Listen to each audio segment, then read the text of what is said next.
this mystery. Grab a seat, we guarantee you're in wonderful company, unraveling these mysteries with Mr. and Mrs. E.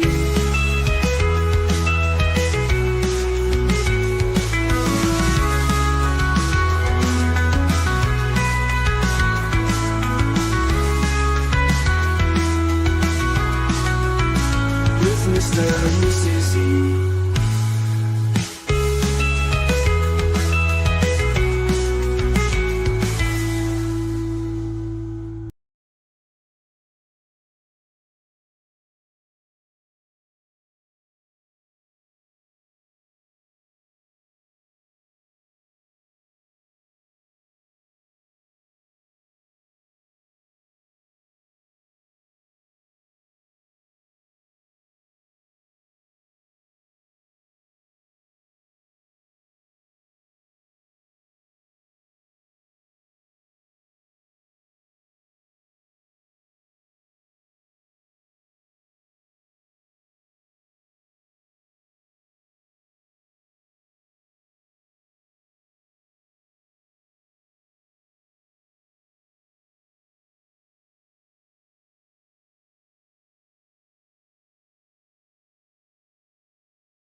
Launch sequence activated.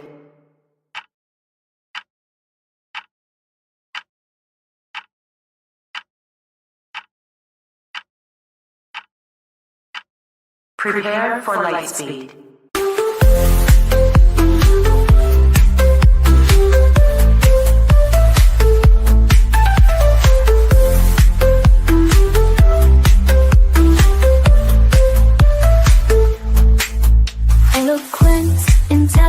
Keeping the missing relevant with Mr. E, Mrs. E. Let's not forget the sweet and E, and of course the best grand E, unraveling these mysteries. Stay a while and share your thoughts. Help us break down this mystery. Grab a seat, we guarantee you're in wonderful company, unraveling these mysteries with Mr. and Mrs. E.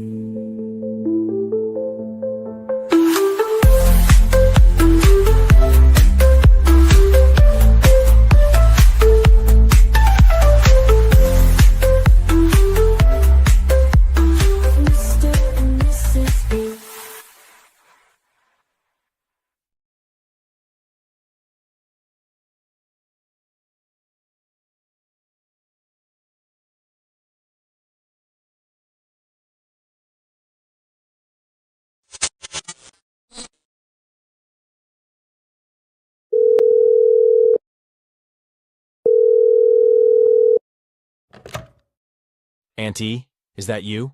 Yes. Bring in the crime dogs. It's time.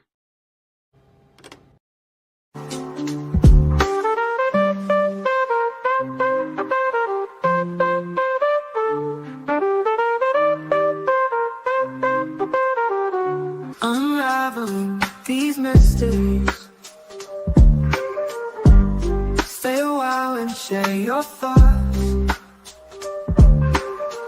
Help us break down this mystery. Grab a seat, we guarantee you're in wonderful company, unraveling these mysteries with Mr. and Mrs. E.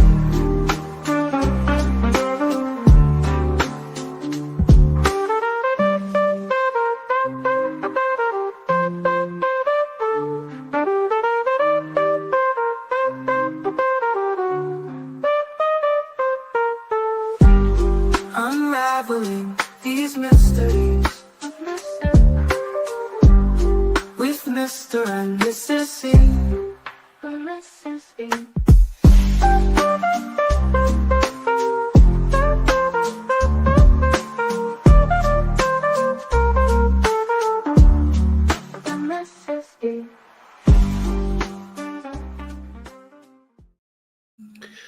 All right, good evening, everyone. I am Mr. E, and welcome to the Mr. E Crimecast. I am joined, of course, by Mrs. E and our guest, Aunt E.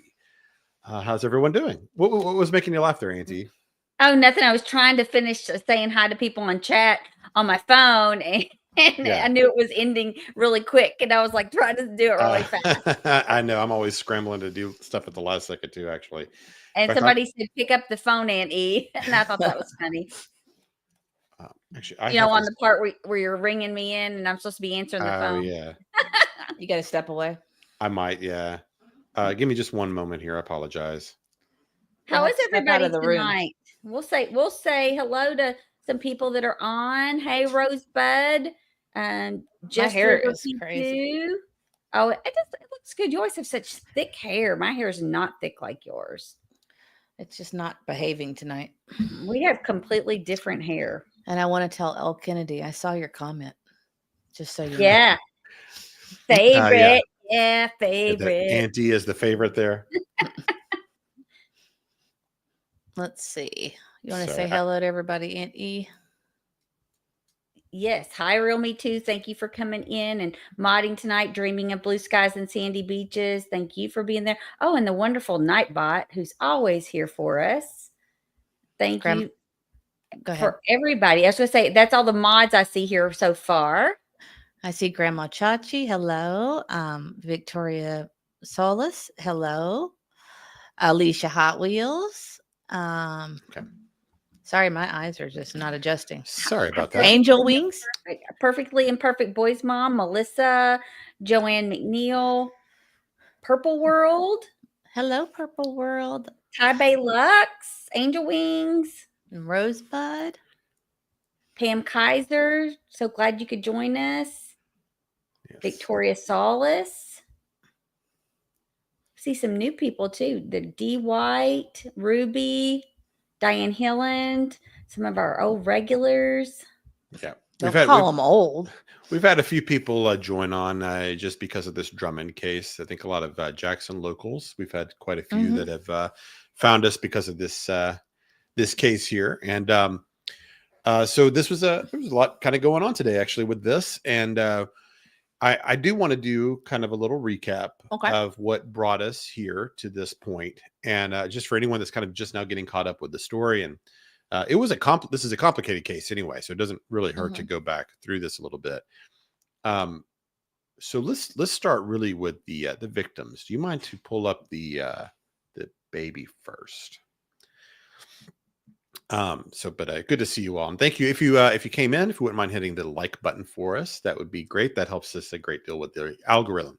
YouTube just likes that interaction with people and lets them know that real people are here.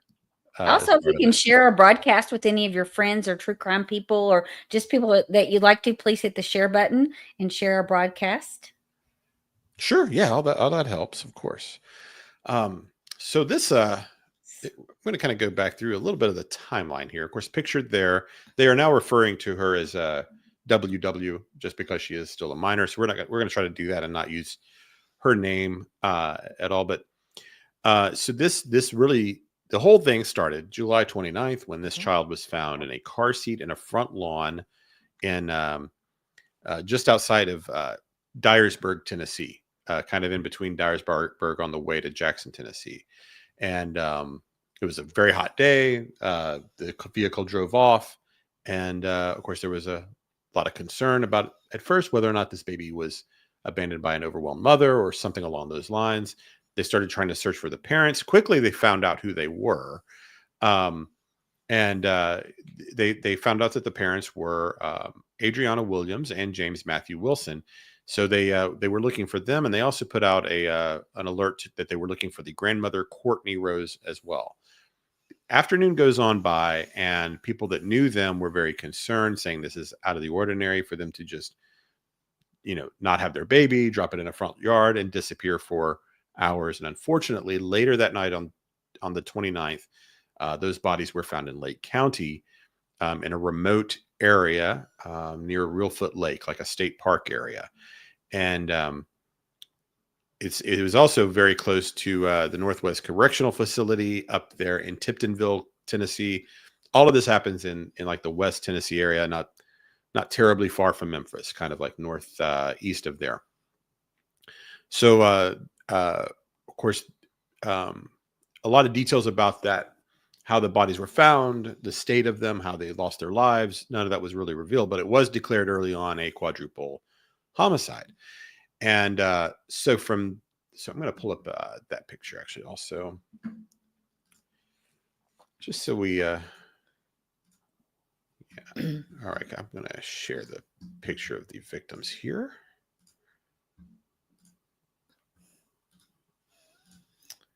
All right. So did that come up there? Yeah. So there's our 4 victims from top left. That is Adrianna, the mother. That is little baby W there on the right with her dad, Matthew. Hayden down in the bottom right, who is the uncle to the infant. Braydon. Oh, I said Hayden, didn't I? Yes, you Braydon is on the bottom right, and then Cortney Rose is on the left. And so not a lot of details come out at first, but over time, we eventually find out 2 days later on Thursday, TBI identifies Drummond, Alston Drummond, as being the primary suspect. I actually have another picture that might be better. There you go. Okay, That's of the family. Yeah. Mm-hmm. Yeah, that's better. I haven't seen some of these. Yeah, terrible. And Cortney is the mother of Adrianna and Braydon. So she's the grandma of the baby. We didn't say that. Melissa's having some trouble. Is everyone else able to hear us? She said, "Hi, is there a live stream? Can't hear anything. Can't see the screen message. Please advise." I'm not sure. I think we're coming through. Please let us know if you can't see us. Is everybody seeing us? Yeah. I would go out of the broadcast and then back in and try to reload. Oh, I bet you she got a black screen. I bet she got the black screen. Yes, that that's is been happening a lot on the phones. And what you have to do is go out of YouTube and go back in and then click on our broadcast again. It should come up. There's some ads that black out and then nothing else happens. Yeah, I don't know why that keeps happening to people, but it has been a YouTube problem there for a couple of weeks, it seems like. Yes. But so Drummond was added to the TBI's most wanted list. And of course, he had been incarcerated since he was 16 years old. He ended up being in there for 13 years. Originally a 10-year sentence for the aggravated robbery. And then because of things he did while incarcerated, he got an additional 3 years. He finally got out in September of 2024. And was, while incarcerated, he was dating the sister of the grandmother, Cortney Rose. And that's his connection to the family. And so they, less than a year later, this event all happens. So they are looking for him, and the manhunt really begins on July 31st. Then on Saturday, August 2nd, they arrested 2 associates, Tanaka Brown and Giavante Thomas, and charged them with accessory after the fact in the first-degree murder. And Brown actually received an additional charge of tampering with evidence. Then on Monday morning, Dira Sanders, she was arrested, also charged with the crime of accessory after the fact. And they're not being charged with directly being involved in the deaths of the 4 victims, but just assisting afterwards. And so we'll probably find out more details on that a little later on. Yeah. So that's how we got there. Lee had a good question. She said, was the baby identified on Facebook before the family was found unalive? Before they were found, yes, because they were Yes. looking for the parents. That made them even more alarmed. Right. Because they found her and she was easily identified. I guess people had seen her. The mom and dad had put a lot of pictures of her on Facebook, and people in the community saw the posts and knew who she was. I think they said that it was the Facebook post they put up that identified the child. Yes. I believe. Yeah. People reached out.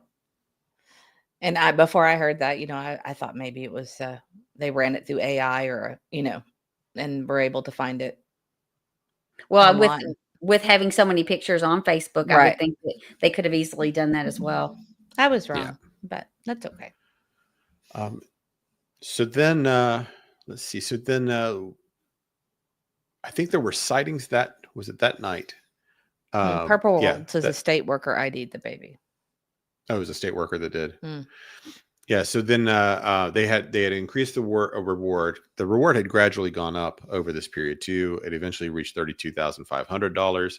And later that night, after Dyer had been arrested, there were sightings and information, and they got it really active over there in that place where he was ultimately arrested, in a very affluent kind of part of town. We showed that security video of him at that Cornerstone church.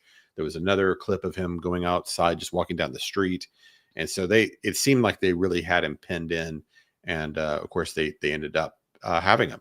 So on the morning of August 5th, he was finally apprehended and arrested. And so safely too. He was armed, apparently had multiple weapons while he was hiding.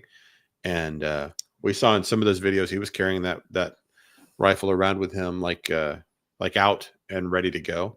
So really very lucky that this ended without any kind of real injury. And it was harm to really anybody. scary because I did see the interview with the guy at the pool house that he actually pointed a pew pew at. I don't know if you've seen that, or do you have that? Yeah. I have it pulled up too in case we want to show that. But that interview was pretty shocking. Yeah, I do. And I want to say Maybe hello to pocket. Bullhorn Betty. She hi, just joined Betty. us. Good to Hey, see you. Betty.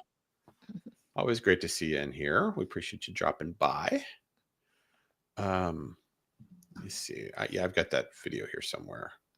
Yeah, so we'll start there. I think. I didn't realize her friend Chronicles of Olivia married one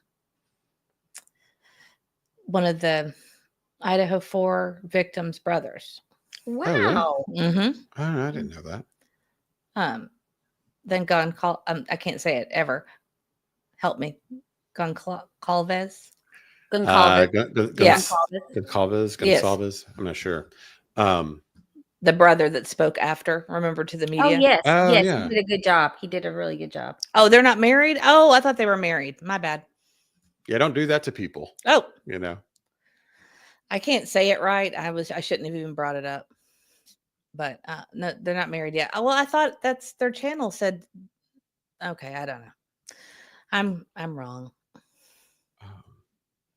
Oh, they're getting married soon. Okay, good.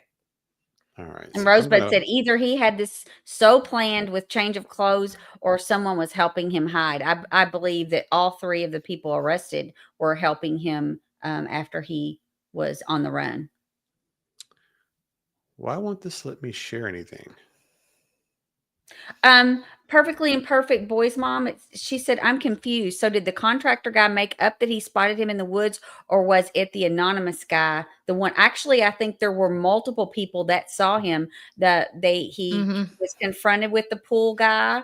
It was a groundskeeper for a family that was out of town. That's the one I think Mr. E's getting ready to show. He was confronted and saw that he was holding up in the pool house. And we've got some pictures of that as well, I believe, of the pool house area. And then also he was seen by the contract worker person. He did see him in the woods. And then actually I have another person that saw him. I've got that interview as well, if you guys need that one pulled up. We've got a few people. So I think we'll see if you might have somebody we don't have, because I think a number of people did interviews in that neighborhood. So this is one. I think this is the one you're talking about where he doesn't go on camera, and this is the one that found him in that pool house. Yes, he's the groundskeeper that figured out he was in there because he saw the pew-pews, he saw drugs, he saw all kinds of stuff inside. Okay, yeah. So we'll play that here, and this is Fox 13. That man tells Fox 13 that he was just following his morning routine when he went to the pool house. It's located on a 9-acre estate on this road in an upscale neighborhood in Jackson. And that man says that's when he found himself face to face with Austin Drummond. Came out from the inside of the pool house where he had apparently been hiding out, and had either a rifle or a shotgun, and he pointed that at me. He yelled and pointed that at me. Due to Drummond's I mean, how scary is that though? Right. I Like mean, if you live at a place like that and this guy's just hanging in your pool house and you have no idea, you know? yeah, luckily this family was in Florida on vacation. That's great. And this was just a groundskeeper that was, doing some work there. Right.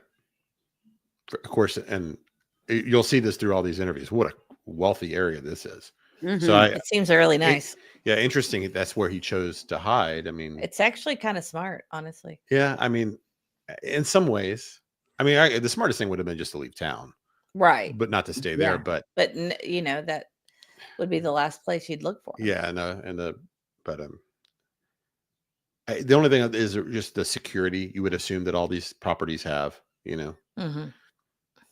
Alleged gang affiliation, this man asked us not to show his face or share his name, but he is sharing what happened as he stared down the barrel of a rifle Tuesday morning with an accused murderer's finger on the trigger.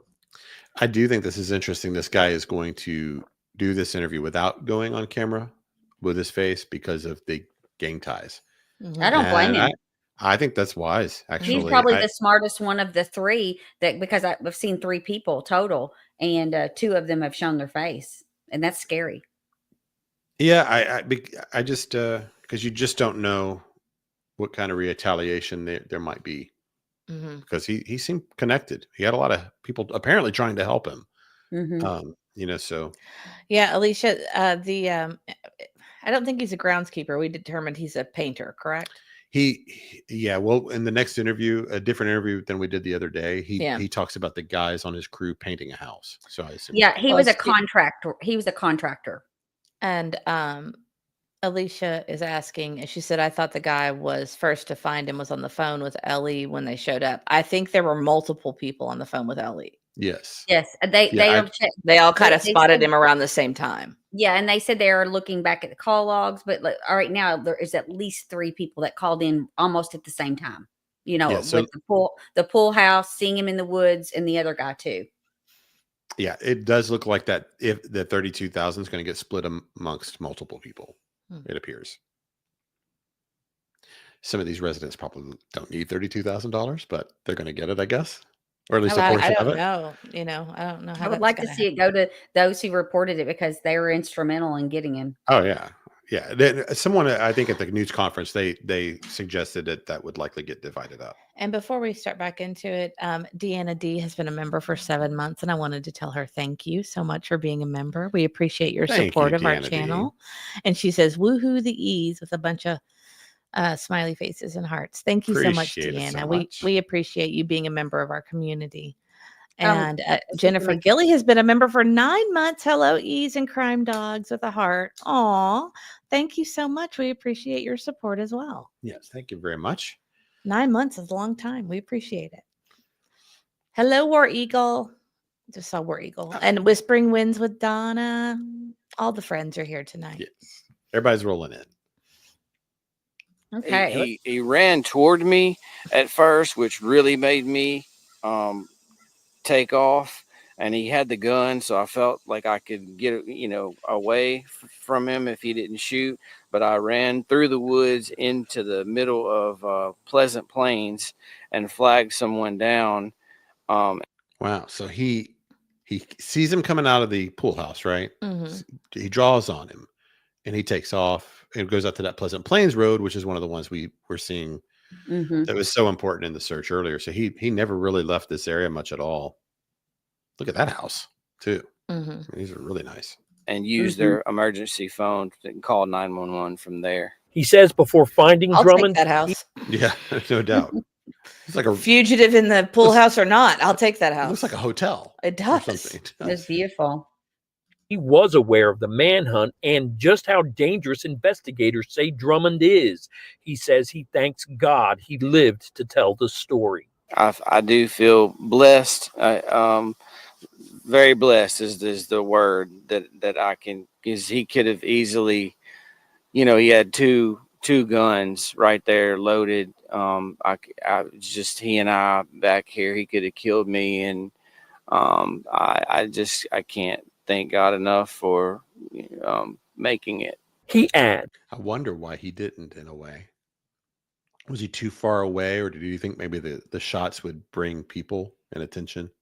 Um, You know, I think I would think, I don't know. it's hard to know what the situation was, how I close he mean, was to and we him. don't know the situation of the unalivings either.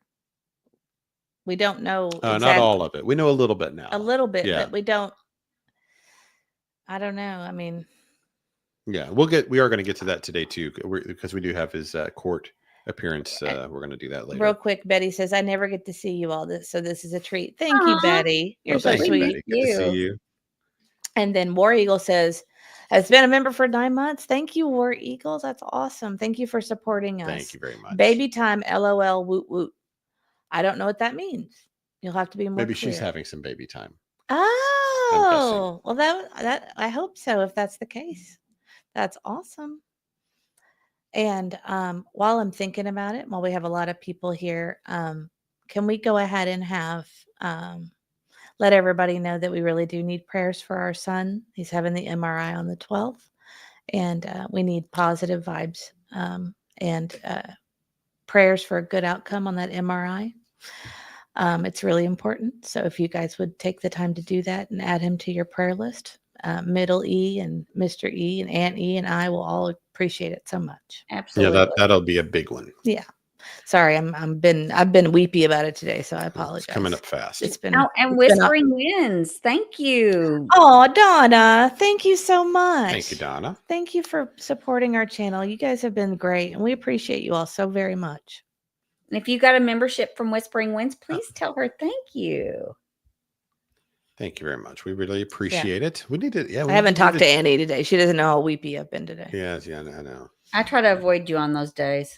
That's wise. It might be wise. I'll call mom I then. just I'll just call mom. It's fine. She lets I me just- be weepy.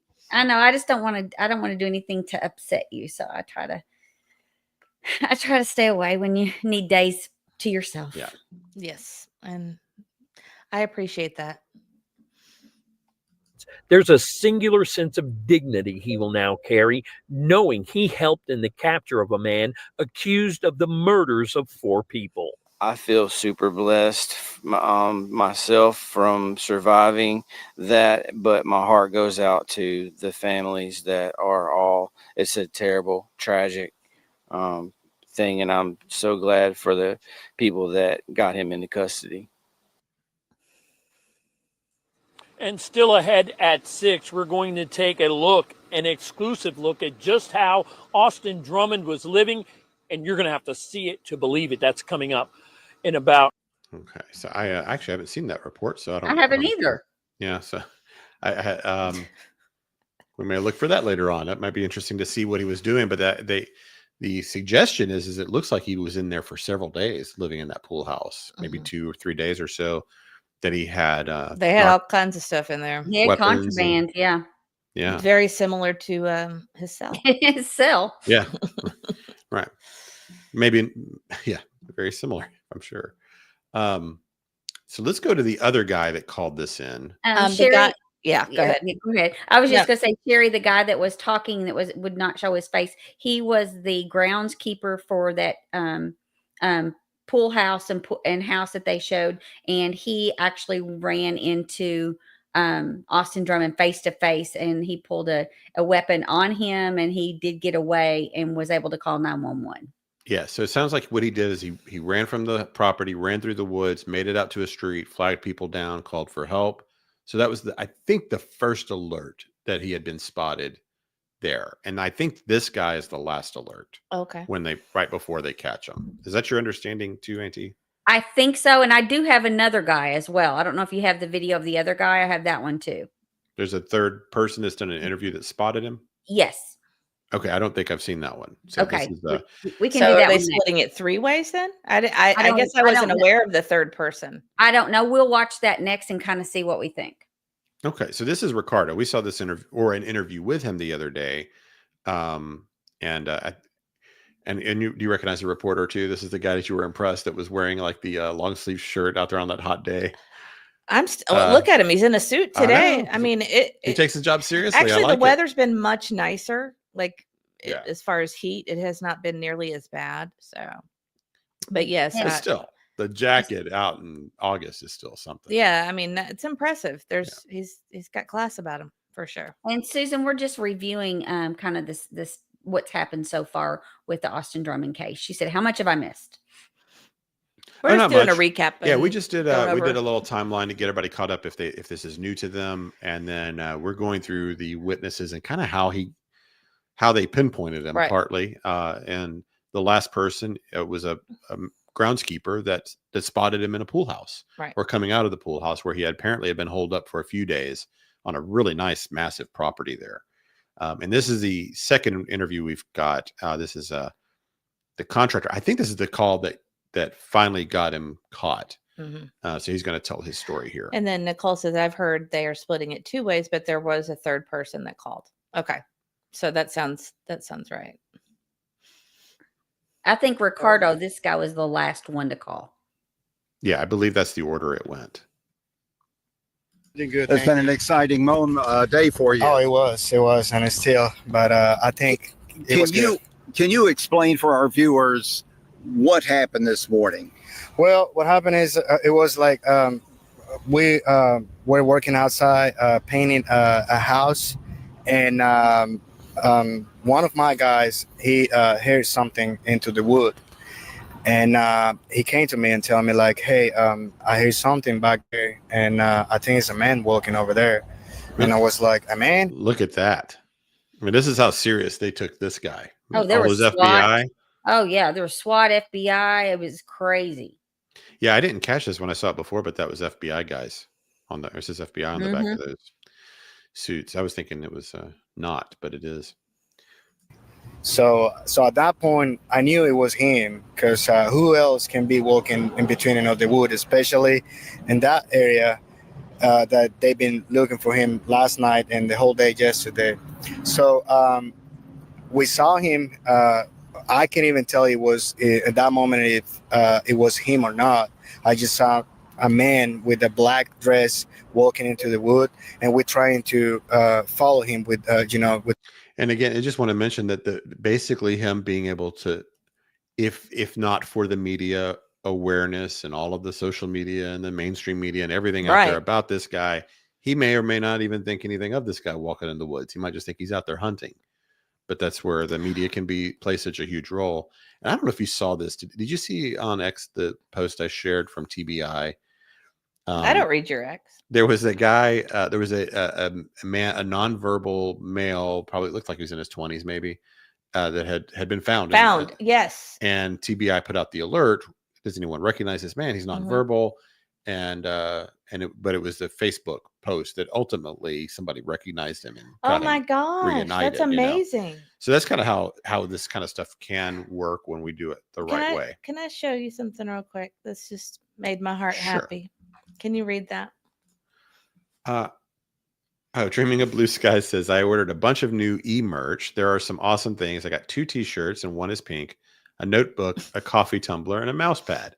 So excited. Any chance for a pink hoodie in the future? Absolutely. If you tell me what it is you want, I will make it for you, because you are amazing. And thank you so much for the order. That I didn't even realize it. That's so sweet of you. That's awesome. Thank you. Thank you. I don't have my coffee cup tonight. Do you want to show your mouse pad? Yeah, I was just going to show. This is what she ordered. I got that for him for his birthday, which it works great. Hey, Justice Jane. I had because when I go back and listen, I always would hear this mouse, banging on the table. So the mouse pad helps a great deal with that. But thank you for that, Dreaming, and let me know how the shirts are when you get it in. How they hold up. Oh, Auntie, Sassy's here too. You liked yours, right, Auntie? Oh, she loves her shirt. Oh, it's yes, it's Comfort Colors, and that's her favorite brand. Comfort Color brand T-shirt, which is a really good quality T-shirt that I love. Most of the ones I have are Comfort Color T-shirts. Because you always worry that things are going to be not good quality or whatever. No, it's awesome. Comfort Color is the best, and that's what it is. I am too bare. I know. People still use mouse pads. I had no idea. Yes, I did. Well, on that desktop, we had the choice of a trackpad or a mouse, and I went with the mouse. Sorry, I'm going to get him a trackpad probably for Christmas, but we'll wait till Christmas so that I can start zooming in. Yes, I might do it sooner if there's a special or a deal. But that is kind of funny. I guess Yeah. Yeah, but so we got it just so that the noise partly, right? What? The mouse pad. Oh, Because it would make yes, so much that was noise on the live yeah, that's the streams. reason you got Yeah, it. You also yeah. got a pizza cutter because you like to cut pizzas like you get one of those big pizza cutters that Oh yeah, Where like you at roll, the yeah, that like yeah. that. like Yeah. I don't know what you call them, but you With the got one of blade. those It's like more like a blade and you do it, where you can because cut. our old Pampered Chef ones are just worn out. We've had those for about 20 years. Yeah. I had to get a new So Pampered Chef when we moved to, I love them, here. but Yeah. I'll tell you, when you're getting older, it's harder to cut pizzas with that roller. It's much easier to use that thing. We Oh just yeah. got to get a pan that works better, make it easier. But Yeah. It's hard if you do it on a cookie sheet because it's Okay. not flat enough. This would be called getting off topic. I apologize. Yes. all right. Sorry about that, Sorry. guys. But thank you, Dreamy. Let me know how you like the stuff when it comes in. We'll make sure it's good quality and thank for you you. so much for supporting us. We really do appreciate do. you. See, And she awesome. sent me a lovely song. I wouldn't have to share it with Aunt E. She sent me a lovely song earlier. Oh, Aw. okay. Yeah, I haven't heard that, I guess, right? No, Okay. Well, I might step away for a minute. gonna I'm get kind teary-eyed. of. When you come back, would you mind to grab my water? I'll do that. Thank you. The eyes and all that. And so one of my guys asked me if are you gonna call the police or what? And I was like, at some point I was like, no, I'm not gonna do it because I don't want to get in trouble just because of that. And but that was probably about 6 seconds, and I was like, no, I have to call the police. And so I called the police, and so they do all the work for that. Yeah. Mm-hmm. Now, now let me ask you something, Ricardo. Was he carrying a weapon when you saw him? Well, it was hard to tell you if he did it or not, because it was kind of like, it's like I say, middle of the wood, and we didn't see really good. But apparently he didn't carry anything on his hand, because I think police officers, they asked me for a backpack or something like that. I never see something like that. Never see a backpack or something on him. Yeah. Mm-hmm. And then finally, were you scared? I mean, to know that this could be a man who is accused of killing 4 people. Well, at that point, I was really scared. I was just more like worried, because I work for a lot of people in that area. And he was between on that house and another house who's one of my bosses or customer. And I was worried at the first time. I was worried for his family. And after police, I called him to lock all the doors and everything. And he was the one who calling me. I should mention that we are listening here to WREG.com, channel 3 there. Team 3 coverage. 15 minutes after that and tell me like they got him. So so yeah, I feel really good about that. Okay. Yeah. All right. Well, I'm going to let you go, but I know you have a lot of people to tell this story to. So well, I don't know about that.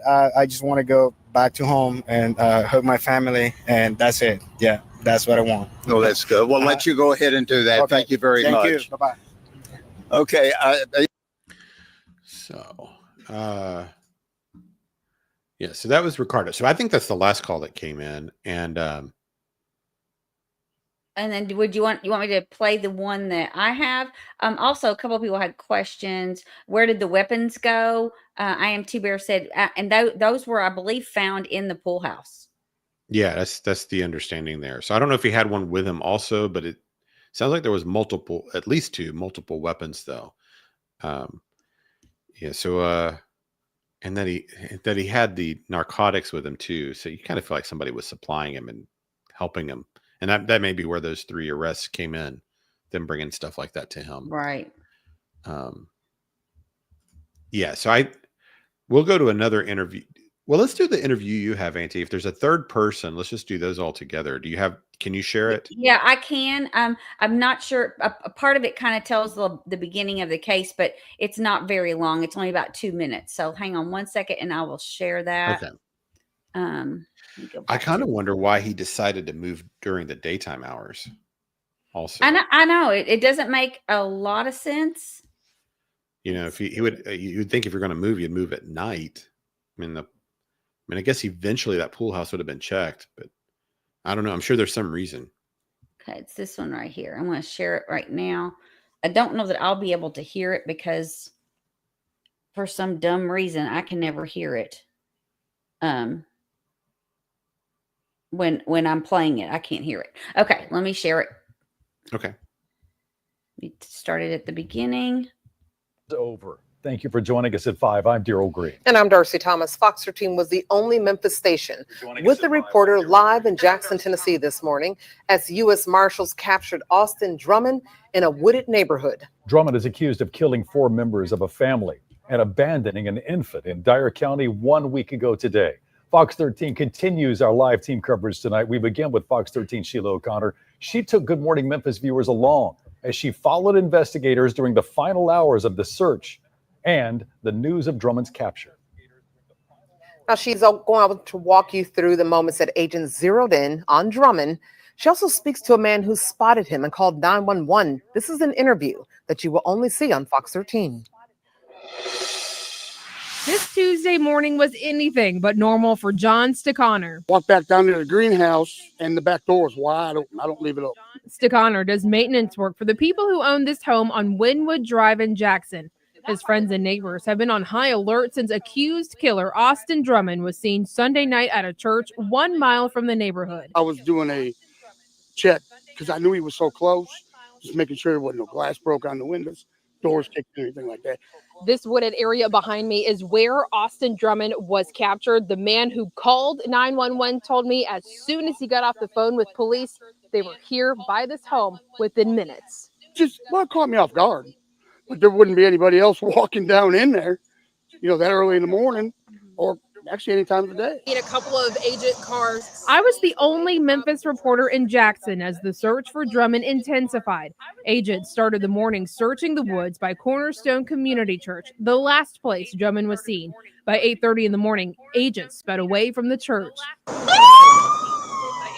Jackson police officers blocked the entrance to several neighborhoods armed with what appeared to be assault rifles. Stickoner says he spotted Drummond around 9 a.m. and he was arrested by 9:15. As soon as they got here, 4 or 5 of them pulled up and I told them where they were or where I seen them, and they took off down into the ravine. What did he look like? Oh, okay. So maybe he was the last guy. To him. All I saw was him walking down the ravine. Was he armed? I didn't see anything in his hands. Stickoner and so many in Jackson and across West Tennessee now thankful a dangerous man is no longer on the streets. In Jackson, Tennessee, Sheila O'Connor, Fox 13 News. Well, no, I hadn't heard that guy at all. So he said he called right around 9 o'clock, and then the arrest happened at 9:15. So maybe the painter and him saw him kind of around the same time, pretty close, it sounds like. So, and then the pool guy or the guy at the pool house was earlier. Someone else was saying that maybe he ran because he was spotted at that pool house, and maybe that's why he left during the daytime. And that's a pretty good idea that might be what happened. Maybe he stepped out of the pool house, not expecting to see anybody, and got spotted and realized he couldn't stay there anymore. Mm-hmm. But I hadn't seen this guy until I was going through some today and looking at some of the newscasts, and I was like, oh, that's one I have not seen before. So there are obviously there was 3. I don't know. It sounds like they were all right around that 9 o'clock time. Between 9 and 9:15 when he was captured. Yeah, because so I bet that's right. I bet he got spotted at that pool house, and that's why he was like, I can't, if I stay here, I'm caught. And he tried to find another place. And of course, daytime, like that in that kind of area with all these, apparently, all these people have contractors and maintenance people all kind of hanging around, and you're just not going to make it very far like that. And I wanted to tell Detective Mom I saw her comment, and I agree with her. Yeah. She says, am I the only one that gets irritated by the news always saying we were first? We were the only ones shaking my head. Just give me the deets. So I agree with you. And they got that feather in their cap. Yeah. And for crying out loud, says, do you think that he wanted or he was ready to be caught? I don't know why he walked out in broad daylight. I was just thinking about human nature. It was in the morning. Maybe he woke up and had to use the restroom, and there wasn't a restroom in the pool house. I think he got caught, and I think he left. I think he left the pool house because the guy had spotted him, and I think he took off. Maybe. I mean, that's what I thought. I thought that's why he was out trying to stay away. Maybe. I mean, I don't know. I just, me, I try to think about what would I do in that situation. And if there wasn't a restroom in the pool house, because he was near the tree line, right? There would be a restroom in a pool house because they have changing areas and a Yeah. toilet. But that pool house looks so tiny, though. No, it was not tiny. Oh, It was okay. huge. Maybe I didn't see the whole picture. I just saw a picture of a basically small saw area. most of the storage closet and then the sitting area, but they had a changing room and a bathroom. It was big. Okay, then never mind. I'm wrong. Well, I mean, for whatever reason, he might have just stepped outside. If he'd been around there a few days and hadn't seen anybody because his people were out of town, he may not have been expecting to see the maintenance guy come up or the groundskeeper guy. Yeah, and he had kind of staked claim to the closet where all the like cushions and stuff like that, and made himself a little bed and had all kinds of stuff in there. Did you see this one, Auntie? The neighbor to the pool house. I did. I found that today. I think I've got it pulled up too. Yeah, so hers is interesting, and she's actually kind of got a loose connection to Drummond as well. Oh, so yes. that I was thought kind of interesting to hear. But here's her story. This neighbor's. Oh, and this is who is this? This is ABC 24. Oh, I've still got Fox on there. Sorry. Groundskeeper came across him in the pool house, called the police at 8:00. The whole neighborhood went in a shelter in place, lockdown. And I think probably about 45 minutes later, he was captured. The final moments of a days-long manhunt played out just feet from Shanna Jackson's backyard. Yeah, I mean, he was camped out over here, and the video surveillance was at this house over here. So there's no question that he was traversing probably between the two properties, and my property line goes back into these woods. So he's been around. What she learned from the groundkeeper made it even more real. He looks He exhausted. did tell my husband that he did point a gun at him and he dropped to the ground, which I believe startled Drummond, who then took off running. So she's saying that the groundskeeper dropped to the ground. when He pulled the doesn't gun. say that. Yeah, He that's not doesn't how say he that says at it. all. Yeah. Yeah. So that I don't know. So she's saying that Drummond pulled a gun on the groundskeeper and he dropped to the ground. That's the story as her husband understood it, but maybe got confused on it, But regardless, still. And you can see that pool house in the distance there. Yeah, Lisa, that's funny. She said rich and thin, LOL. I was thinking she does have that aristocratic look about her, doesn't Yeah, she? she does. Yeah. She gets all the best care. Yes. Jackson showed us her view of where authorities say Drummond was hiding. And see the pool house. Beyond the garage, the pool house is the shorter building. It looks like there's a little screen down. Sure. Yep. Oh, yeah, it is big. That's where he was. She also believes that's where officers recovered drugs and guns. I think that the weapon. This was the first time I'd heard that there were narcotics recovered. Mhm. So I guess that's what because sometimes the neighbors know things that aren't necessarily reported. Unless that was reported somewhere else. I missed it. That was the first time I'd heard that. Hi, Wow. I saw Wow come in. She says maybe the contractor didn't want to say he dropped to the ground. Maybe not. Maybe Yeah. maybe he just didn't want to add that detail. Sure. Or he just said he ran into the woods. So maybe he dropped to the ground, hopped up, and then ran into the woods, Weapons and the drugs that they found were in the pool house. At least that's my understanding. While Jackson never knew of Drummond personally, she knew of him and his past. One of her friends went to middle school with him, to a private school here in Jackson. So he started off great. He had great opportunities, and something got the best of him, and it could happen to anybody. So that's really even more sad. It is sad because that means that, you're not going to private school unless you have parents that have some degree of That have care, means. That have means. and care somewhat about their child, Mhm. You don't spend that kind of money unless,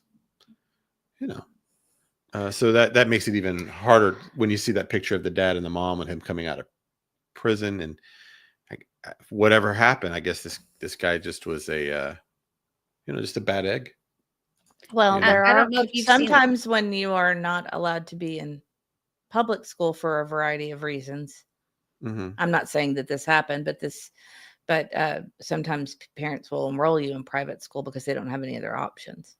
Oh, yeah. Maybe he had trouble. I don't know. I don't know Yeah. anything about his past. I'm just that. Am I right, Aunt E? Sometimes yes, but usually depending on the Usually not. usually the private school will not allow those kind of students in because they do because Oh, that's being true. private, if there's any kind of behavioral past problems, issues, they can say, no, I'm sorry, we can't take you.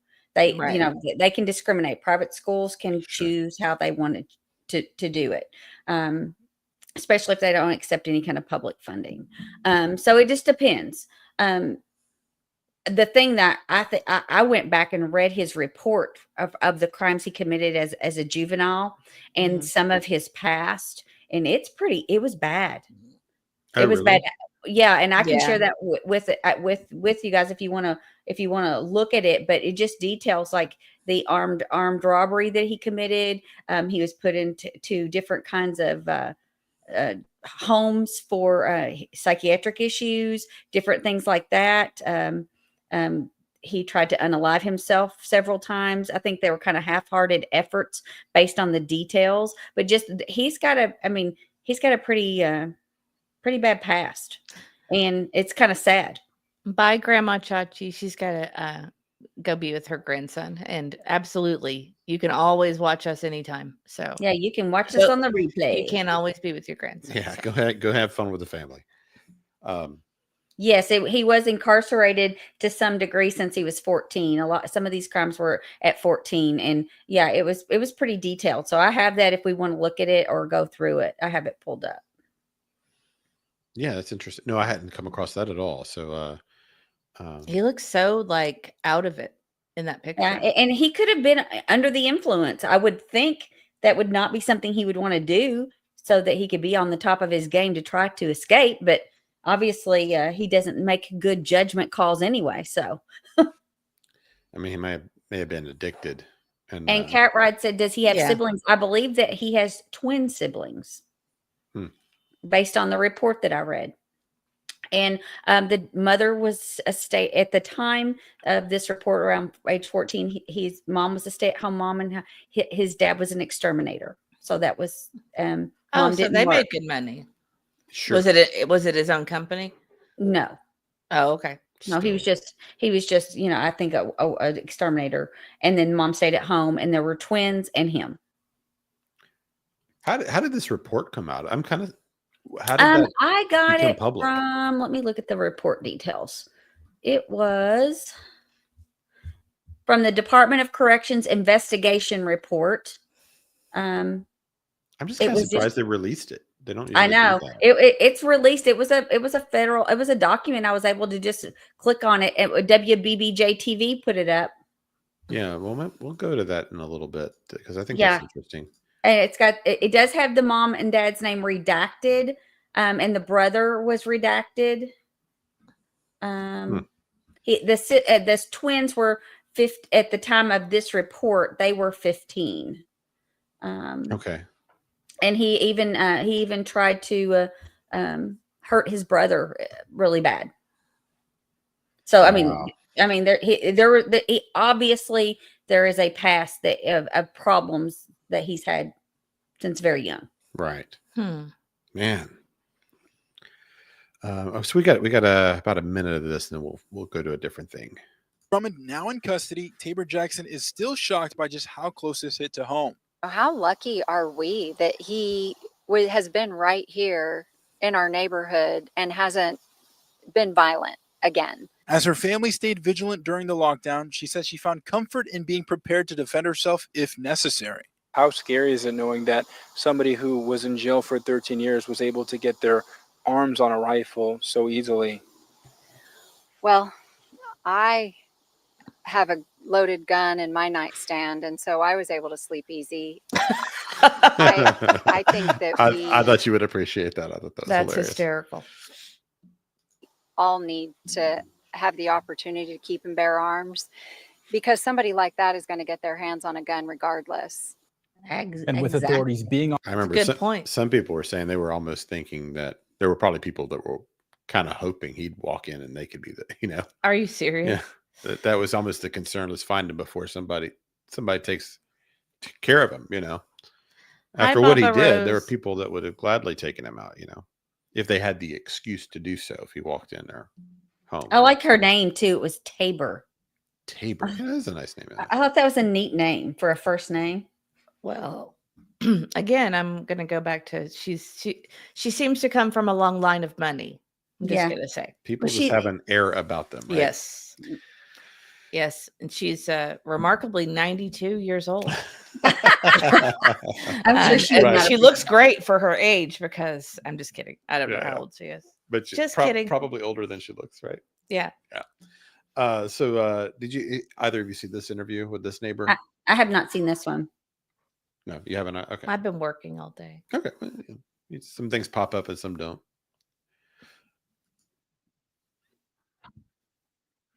Oh, and this is the same ABC 24, just different neighbors. Sound's not playing. I can hear it. And we can't hear it. I can hear it. Let's see. Can chat hear it? Okay, I'll hit play. Can chat hear it? Please let us know if you cannot hear. Okay, so No, they I can't didn't hear think it. so. Mm-mm. Huh. That's bizarre. I wonder why. What'd you do? My browser has Is the lost sound up connection. on it? Your browser has lost It says connection. try sharing again. Okay. Okay, so I'll just remove it. See if that does it. Hi, Panda That's Bear's weird. mom. I just saw her. Good to see a panda BJ bear. Boop's here and Pam Kaiser. Hello, hello. I've got so many tabs open. I know I did too. I'd been tabbing stuff all day and I was like, oh my gosh. And I can't find where that one was. It's over here somewhere. It usually goes to the top when I go to the share screen. The one I'm trying to go to will often go to the top. Oh, hi, Miss Oh, okay, here we Magoo. go. So is Oh, it back? Megan says multiple YouTubers are having the same problem. Oh, I'll about tell the you, sound? I just don't even understand. It's a crapshoot every day with YouTube and StreamYard between the two of them. I mean, if you think about it, YouTube's growing so fast, Mhm. and there's so much going through all of their systems that things kind of going off, not Mhm. working once in a while. I think they may be growing faster than they can handle. Mm-hmm. So let's try this again. Okay, I see what the problem is. What? It's muted on the where it says, see where it says unmute screen audio at the bottom of StreamYard in our pictures where it's Oh, at. I got it. I see Okay. it. I can't unmute it. Okay, he'll have to do it. Where Okay, I do you this? see my picture on below on StreamYard? I need to unmute you. No. Okay. Underneath me, you'll see where you have that. I'll just go over there. It's probably. You'll have to scroll down and find that video and unmute it in the little screens at the bottom.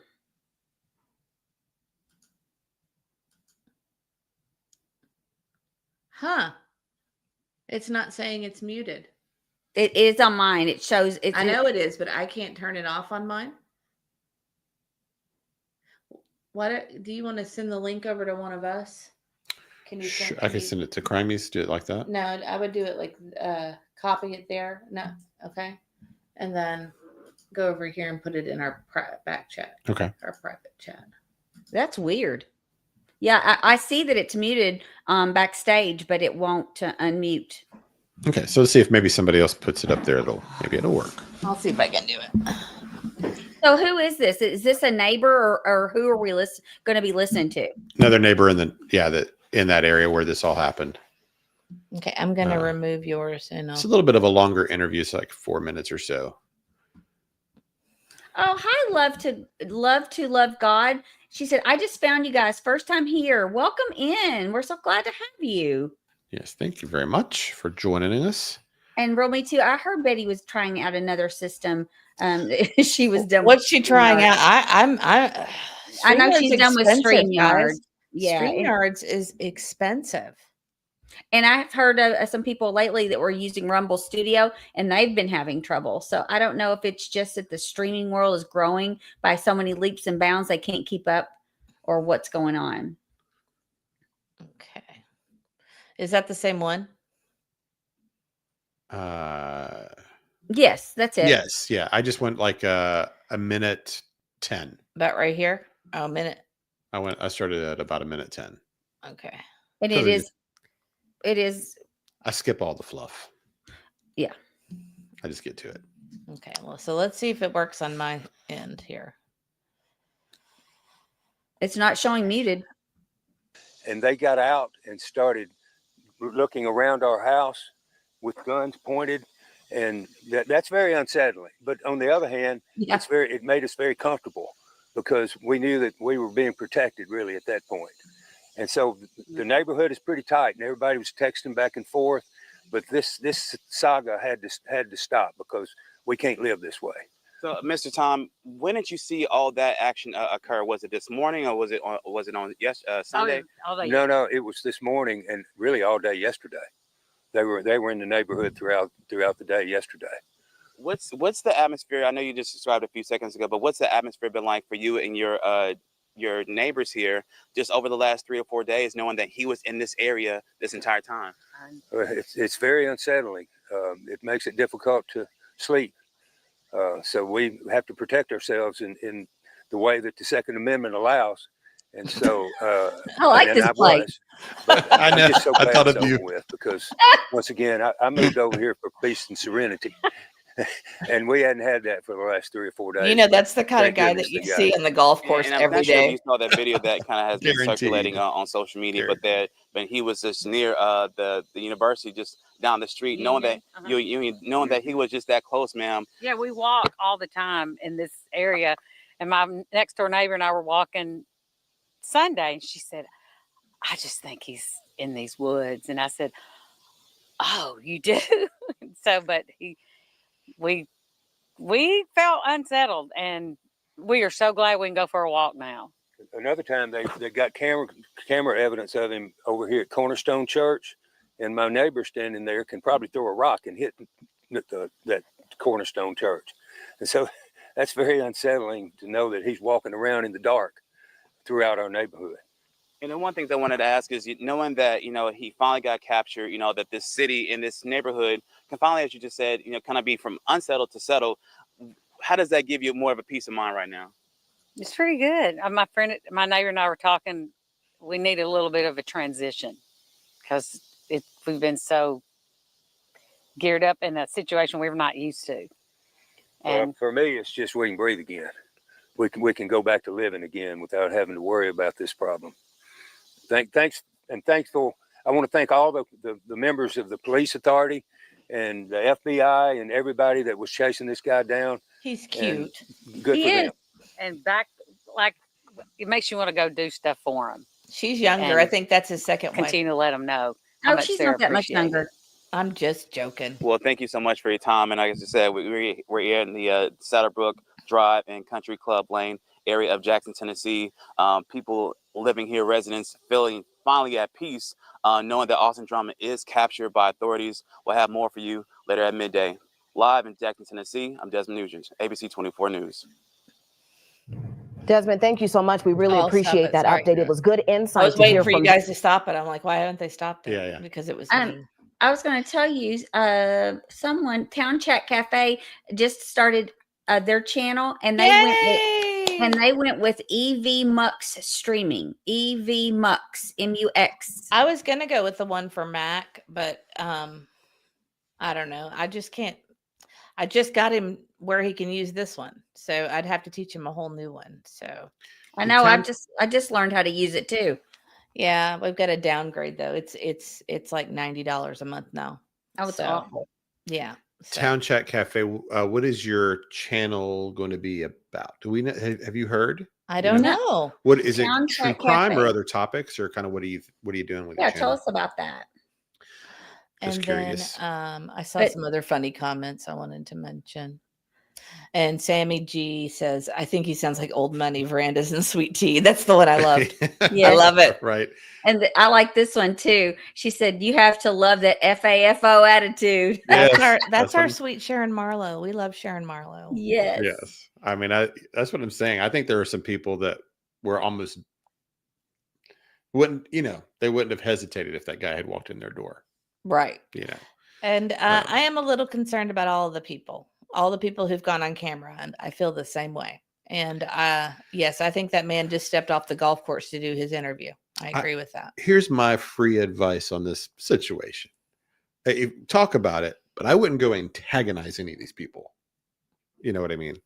Because if he is connected, he's got people out there that are not in prison right now, and I just wouldn't antagonize. Yeah. And Town if it Chat were me.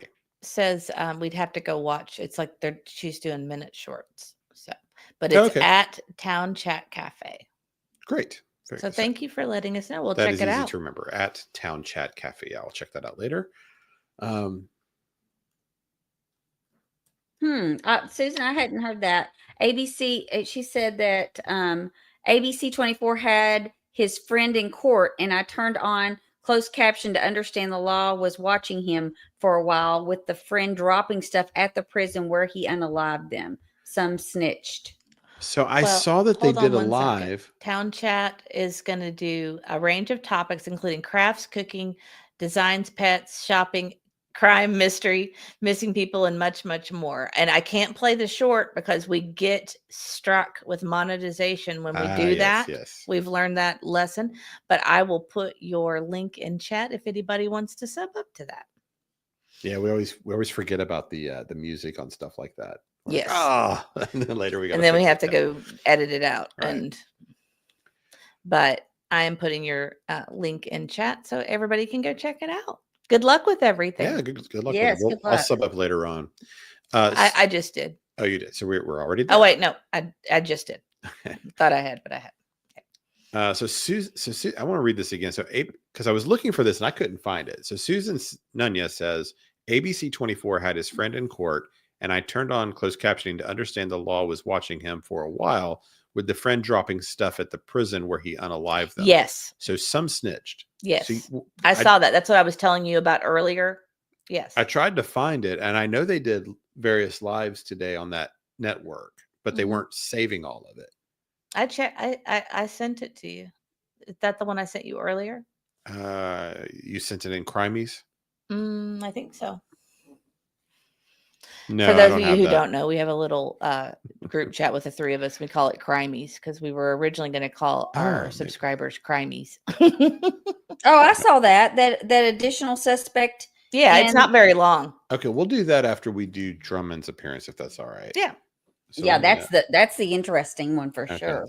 Y'all might have to do that link though, because That's fine. I know where to find it. I do want to briefly go to a different person involved here. I want to talk a little bit about Caitlyn Speed.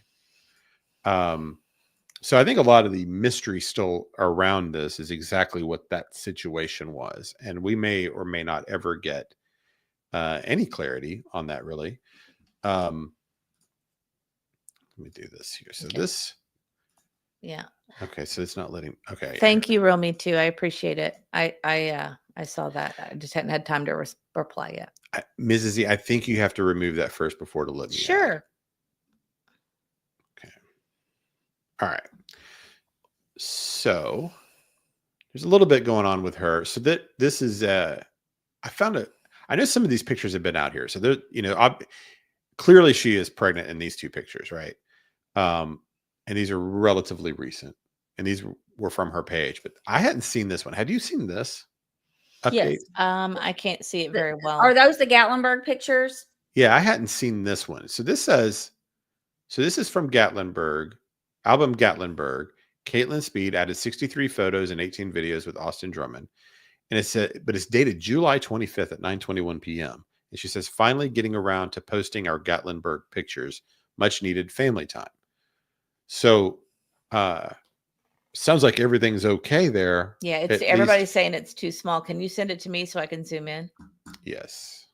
Can you do it over in that private chat? We'll try. Okay. It's much faster when you do it that way. Yeah, it is tiny. I know. Yes, I did see that. I'm gonna have to get you a trackpad. I'll have to order one. So I'll remove this. And then you can Lee pull it wants to know, what does it mean, the prison where he unalived them? Confusing. Where they were unalived, the 4 victims, was near the prison where he was being incarcerated. So what they're meaning is that's what it means, the prison where he didn't unalive them at the prison, but it was near the prison. Okay, I'm gonna try to zoom in. And of course, everyone's wondering why they were all up there. I mean, they don't really have a connection there. They don't live there. Is it getting bigger? Even Caitlyn doesn't work there anymore. It's not getting any bigger. You've not got it on the screen. You still got his on the screen. I'll remove mine. There you go. Oh. No, that's it. I keep adding his back. I'm crazy. Yours is the one between the Mine's two. the big one. Yeah, there we go. Okay. Hold on. I'll zoom out a little bit now. The reason I thought, I mean, maybe some of you had seen this. I just hadn't seen this until today. But why that was to me interesting is that, we kind of wondered where they broken up. Was this a revenge something issue with her? Are they, because if they're still together, you were thinking she's got to know about. Yeah, I think that was 5 days before all this happened. But I think they had gone a few weeks ago. And she just was getting around to posting the pictures. She's still tagging him and with hearts and, right. Different She's stuff. still like finally getting around to, so she's got to be feeling okay about things at this point. Mm-hmm. So if something went badly, it happened between here and the 29th, if their relationship was in a bad place, unless they were still okay up until this happening and still dating and kind of, but if it was, so anyway, that's just kind of, because I think we had wondered, did they break up weeks ago, months ago? I think it had just happened, like maybe the same day or before. If they broke up at all, unless his whole beef was just with her family and really not with Caitlyn at all. But we don't know. They're not talking motive yet on any of this. And so someone was asking earlier where the baby was. The baby is in protective custody at this time.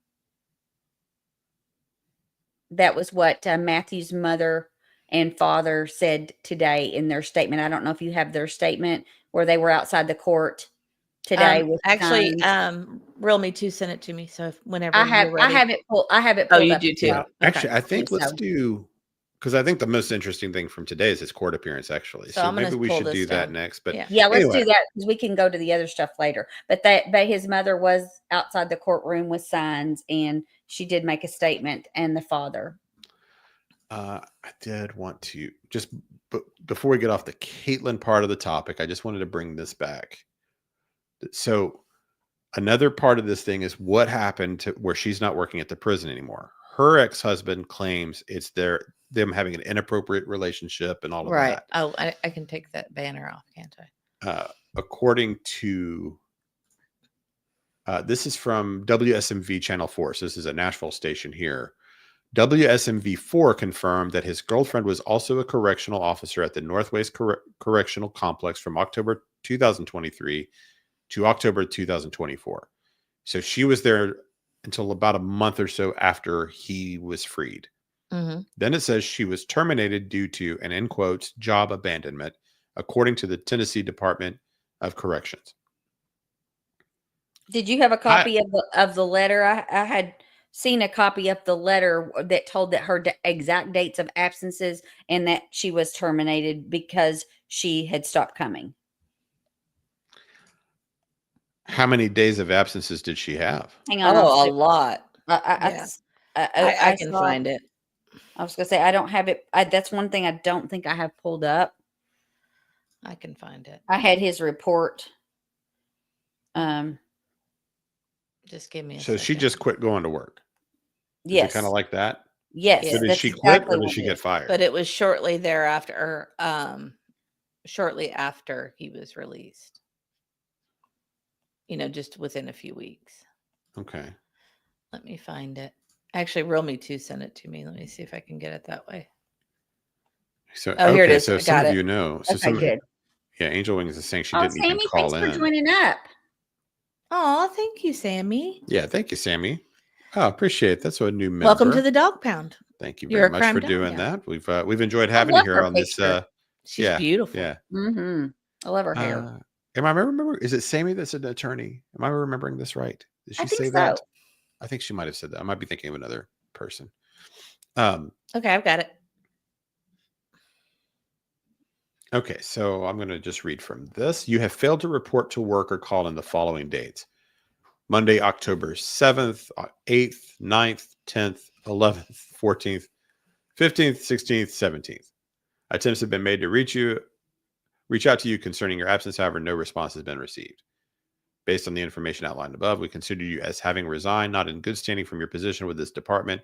You will receive a lump sum payment for any annual or compensatory leave to your credit. So she basically quit. She just quit going to work. She just quit going to work. No And call, no show. It was she- almost immediately after he was released. Yeah. So you are required to return your state issue. I don't know if any of that's interesting or not. Yeah. So that's pretty much that. So she Yeah. just quit going to work. So She she did. didn't. Maybe. Yeah. Well, people were speculating she got fired because of the relationship, but it does not. That's not what her termination letter said. Now you kind of wonder though, what if the writing was on the wall, and she kind of knew what was coming, and she just preemptively quit? What I Could it had, be like that? Real Me Too had texted me this earlier today, and my reply back to her was, or maybe it was last night. My reply back to her was, it's surprising to me, or essentially what I was saying is that the fact that he had been released in September, and all of her absences started in October. Oh, I'm sure it's connected to Yeah. that. Yes. So Because the ex-husband said as soon as he got out of jail that she went with him, right? right. So she worked for a little while, then she was just all swept away, I suppose. Anyway, so I don't know. I don't know what the real situation is there, but she definitely just quit going to work at some point. So that's No call, no show. yeah, it's one thing to miss one day, but yeah, I don't know. Was that 10 days in a row? You've effectively quit. Yeah. So let's go to the, if it'll play for me, We'll see. the actual court hearing, which to me is the most interesting thing to have happened today. I don't know what I was expecting from it. I think I was expecting him to be more angry and mean. Oh, his demeanor surprised me. Mm-hmm. All right, so I kind of skipped some of the stuff at the beginning. They were having some technical difficulties, so we're just. Are we good? Can you see it? I can see it. I do have to unmute here. It is a little quiet, and I don't think we have the option for closed captioning on this, do we? If you do, it's on that screen that you're playing it from. Yeah, I don't think it has a way for me to do that here. So you've got HD, Facebook, and what's the option between HD and Facebook? Like full screen. Full screen. Click to exit full screen. You don't want to do that. Okay. So I don't think I've got a tool that will help with that, but I can understand most of what is said. It's just a little soft, so I might just stop periodically and just reiterate what's being said if it's difficult for the audience. Oh, it's really low. It is really low. I had let me see if I've got a better one. Hang on. The one I have is from WBBJ. Well, that's who. That's what mine is too. Yeah. But I'll stop every minute or so and just kind of reiterate what was said in case people can't pick up on it. And did you get it from YouTube or their website? Because it was on YouTube. It's their website. Okay, let me see. I'd try to find it on YouTube. Okay. Well, I've got it from ABC 24 in Memphis. Well, just pull mine down. I'll stop sharing this. Pull yours up and see if it sounds better. Because that is really quiet. Okay, hold on. This is what I have. ABC 24. Are you able to see it? No. No, you don't have it pulled up on the screen. Okay. Yet. See if this sounds louder. Yeah, I couldn't understand that either, Teresa. And I think I can do closed captioning with it being on YouTube if they have it available. Can you do the big screen? I will. I was just seeing if they had. There it is. There we go. Did you click it? Subtitles? I did. Oh, okay. The first court appearance of the man who was on Tennessee's. Okay. You can see him there. Now we're going to take you live to the scene. This morning that you have before the court is one count of first-degree murder. It's alleged that on 29th of July, Mr. Braydon Williams was located deceased from apparent gunshot wounds on Carrington Road in Tiptonville in Lake County, Tennessee. During the course of the investigation, it was determined that Mr. Drummond did with premeditation knowingly and intentionally kill Mr. Braydon Keith Williams with the use of a firearm. It's alleged he did commit this offense also while being in possession of a firearm after being convicted of a felony, being aggravated robbery in Madison County, Tennessee. He has one count, therefore, of first-degree murder and unlawful possession of a firearm. Second charge you have, sir, is first-degree murder and one other count of unlawful possession of a firearm. It's alleged during the course of investigation that a James Wilson was located deceased from apparent gunshot wounds in Lake County, Tennessee on Carrington Road. It was determined that you with premeditation knowingly and intentionally killed Mr. Wilson with the use of a firearm. It's also alleged, based on the same facts or circumstances, that you are a convicted felon out of Madison County. In addition to that, sir, you also have one count of first-degree murder and unlawful possession of a weapon.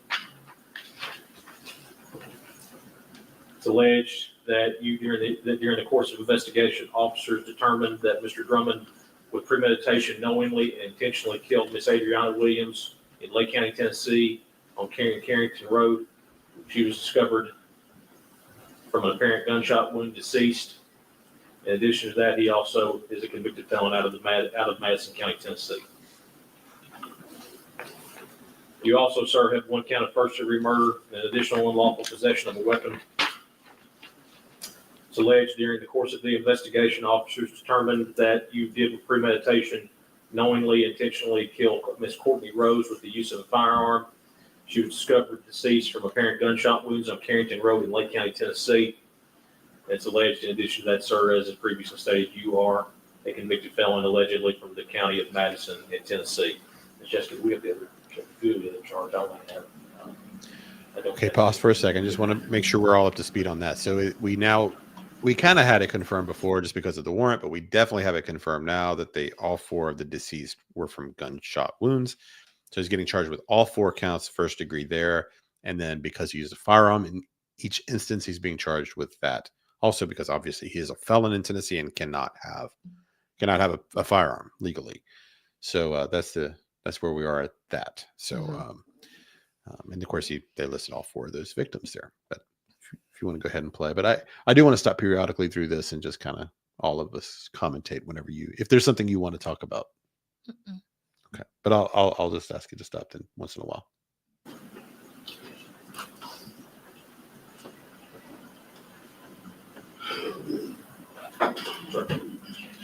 Never mind. Sorry about that, Mr. Drummond. In addition to that, finally, he has one count of aggravated kidnapping and a possession of a firearm during the commission of a dangerous felony. It's alleged that all of the victims in the case that previously were mentioned were located deceased from apparent gunshot wounds on the same date.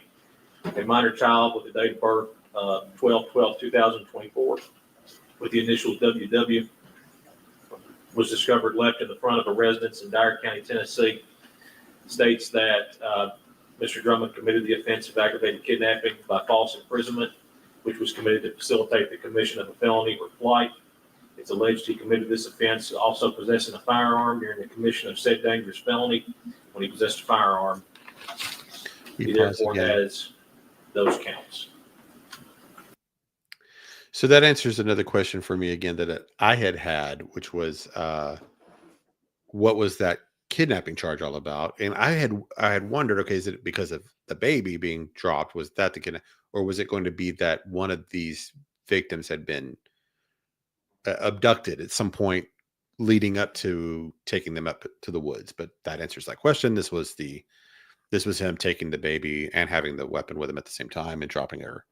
They're saying that it was him dropping her off in the yard, which I think we mostly assumed that's how that happened. But of course, some people wondered if maybe it wasn't him, maybe someone else dropping off the baby. But it does look like he took their lives up in Tiptonville, drove through Dyersburg, dropped the baby in the yard, and then made his way to Jackson. And of course, it's not his child, so he has no right to the baby, whether the parents are deceased or not. Right. So that's yet another offense. But if you wouldn't mind to hit play whenever you get a moment. Sure.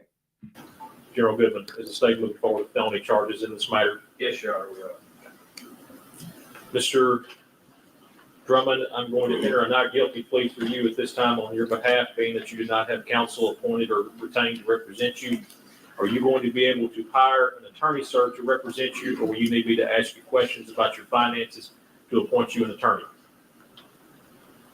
I'm not going to be able to hire an attorney. Okay.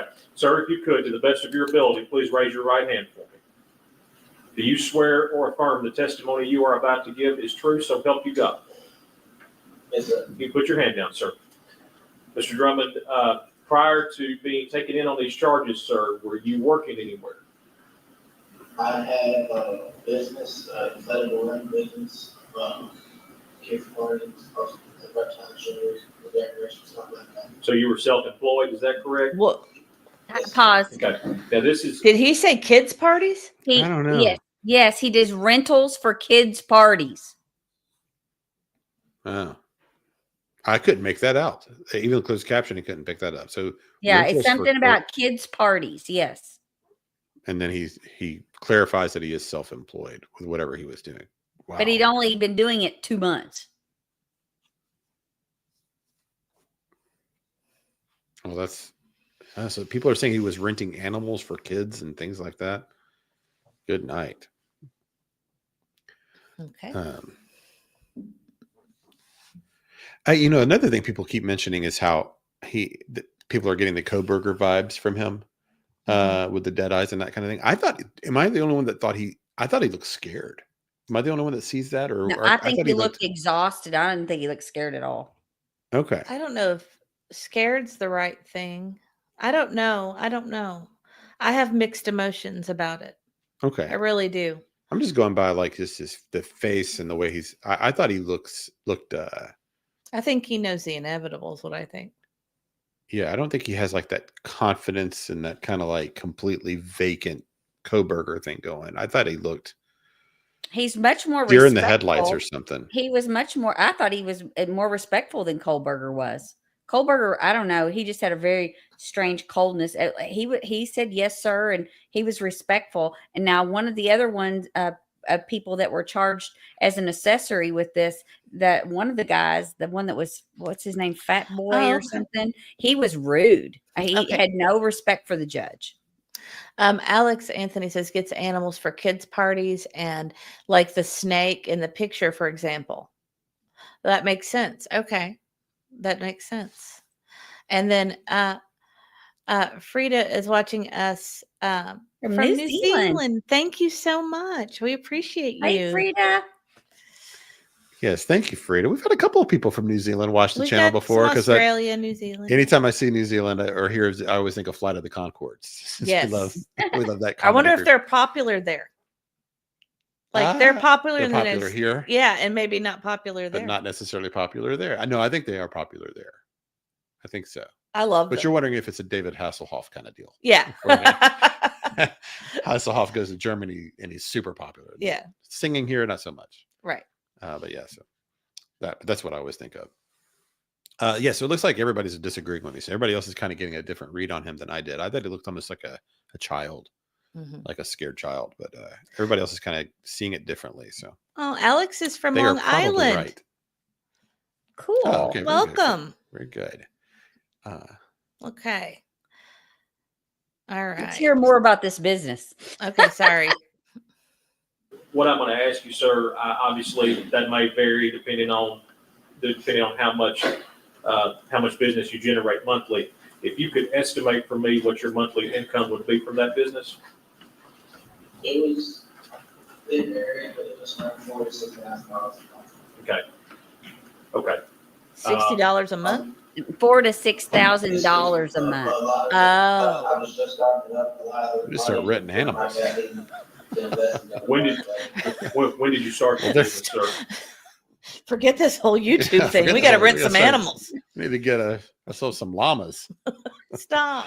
I mean, man, $4,000 to $6,000 a month. Stop. But he's only been doing it 2 months, and he was probably stealing the animals. Right. No, you cannot do that. Don't say that. You do not know. You do not know. Oh, to love God is from Germany. Wow, we've got all we're okay. international tonight. Yeah, we are. International. All right. It happens with some of these cases where they get a national interest. I mean, this was so. It's been so hard. It's so complicated. That baby kind of sucked us all in. I Baby think. drew everybody in because they just wanted to know the story behind this abandoned child. Okay. Yeah. Hi, where is Summer and Sebastian? 1-800-TBI Find. She says, I believe he rents jumps and inflatables. See, that's what I was thinking too. I didn't catch the animal part. I didn't catch the animal part. I thought he said he does kids' parties, and I took that it was like rentals, like that kind of stuff. But maybe he is renting animals. Well, our detective, our super detective, Real Me Too, says $4,000 to $6,000 a month, but only has $100 in his bank account. He's got expensive habits. Maybe. Well, I would think. I mean, I'm not accusing him of anything, but cash businesses like that are often good for laundering money. True. So that's true. I've watched a little too much Breaking Bad. Yeah. So yeah, could be that. Anyway. Cindy Ferguson, that's hilarious. She says, I was waiting for him to answer that he sold drugs when the judge asked him what kind of business. I actually, you are in the oath, back sir. of my mind, I was thinking the same thing. Yeah. I just, I mean, why not just tell the truth now, I guess, right?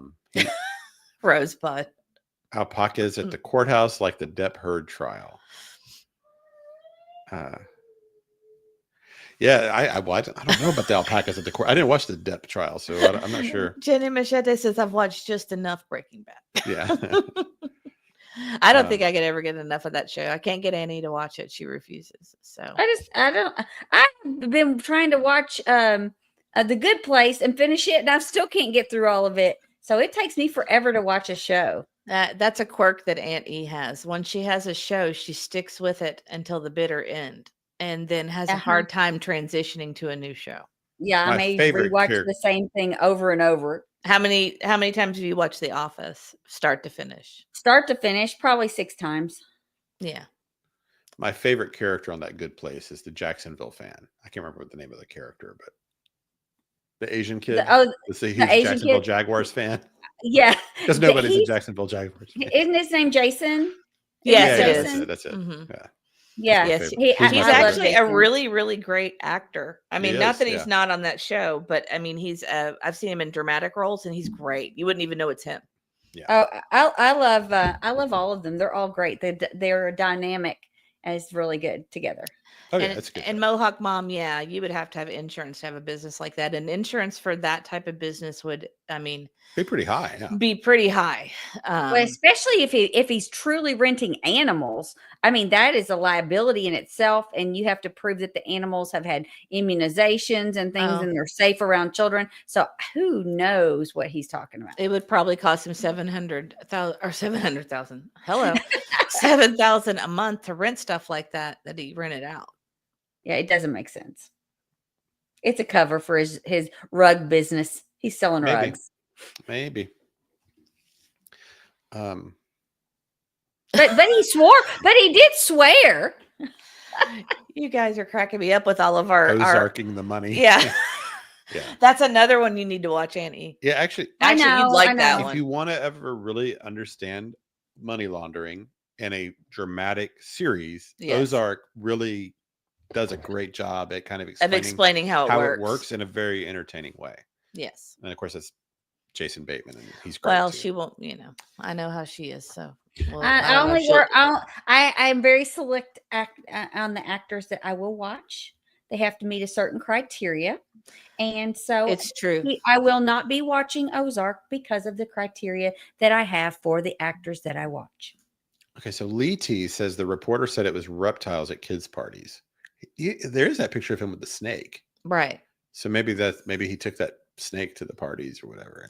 Well, I mean, I would think that would be, I mean, as a parent who's had to throw a lot of birthday parties and get pretty creative, I would think that's a service that people would be interested in for sure. Maybe he did a little of both. inflatables and the snakes or whatever. Mhm. I mean, it's got him. I mean, there's nothing wrong with that. It's just of course, obviously the This isn't disturbing who- part is that he did this and he's around children at kid parties, and you just never know what people are capable of. That Alex said reptiles. They said for sure that's the word they used. Reptiles. All right, let's keep so going. Let's go back to this a little bit. I started LLC in February. I believe I started operations just a month or two ago. Just a month or two ago? Okay. Sir, let me ask you, do you own a home? Do you own a vehicle? I'm sorry? I do. It seems right now. Okay. Can you tell me the make and model of the vehicle, sir? And Cadillac Group, Okay. You recall how much you paid for that vehicle? $12,000. Okay. Are you still, are you making payments on the vehicle? No, sir. Okay. Do you have a checking or savings account, sir? Yes. Do you know roughly at this moment how much is in that checking or savings account? $500. Did he say 500 or 100? I think he said 5. The uncertainty of his business, I think that based on that, and the fact he doesn't own much personal property, I think he does qualify as indigent for appointment to counsel. I have reached out previously to Mr. Brian Huffman out of Covington, and he has told me he is willing to take the appointment in this case. So what I'm going to do is appoint Mr. Brian Huffman to represent Mr. Drummond in this case. That Mr. courtroom Drummond, Mr. Brian Huffman is is not an as attorney full as in I thought it Covington, would be. Tennessee. It's pretty small. He's going to be appointed in this case to represent you, sir. We're going to get his contact information to you, and also we're going to get his information for where to look, for where to contact him and locate him and be able to Yeah, discuss I was your going to case say with him. something. I've got a thought about this. Yeah. With him taking assigned counsel, it makes me think that he's going to plead guilty. Ultimately, you think so? Yeah, because if you were going to fight it, wouldn't you get a paid for attorney?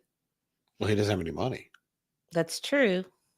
I And think I don't think He he's gonna could plead later. guilty. I mean, he could later. His parents could too Mm-mm. decide to bring in what.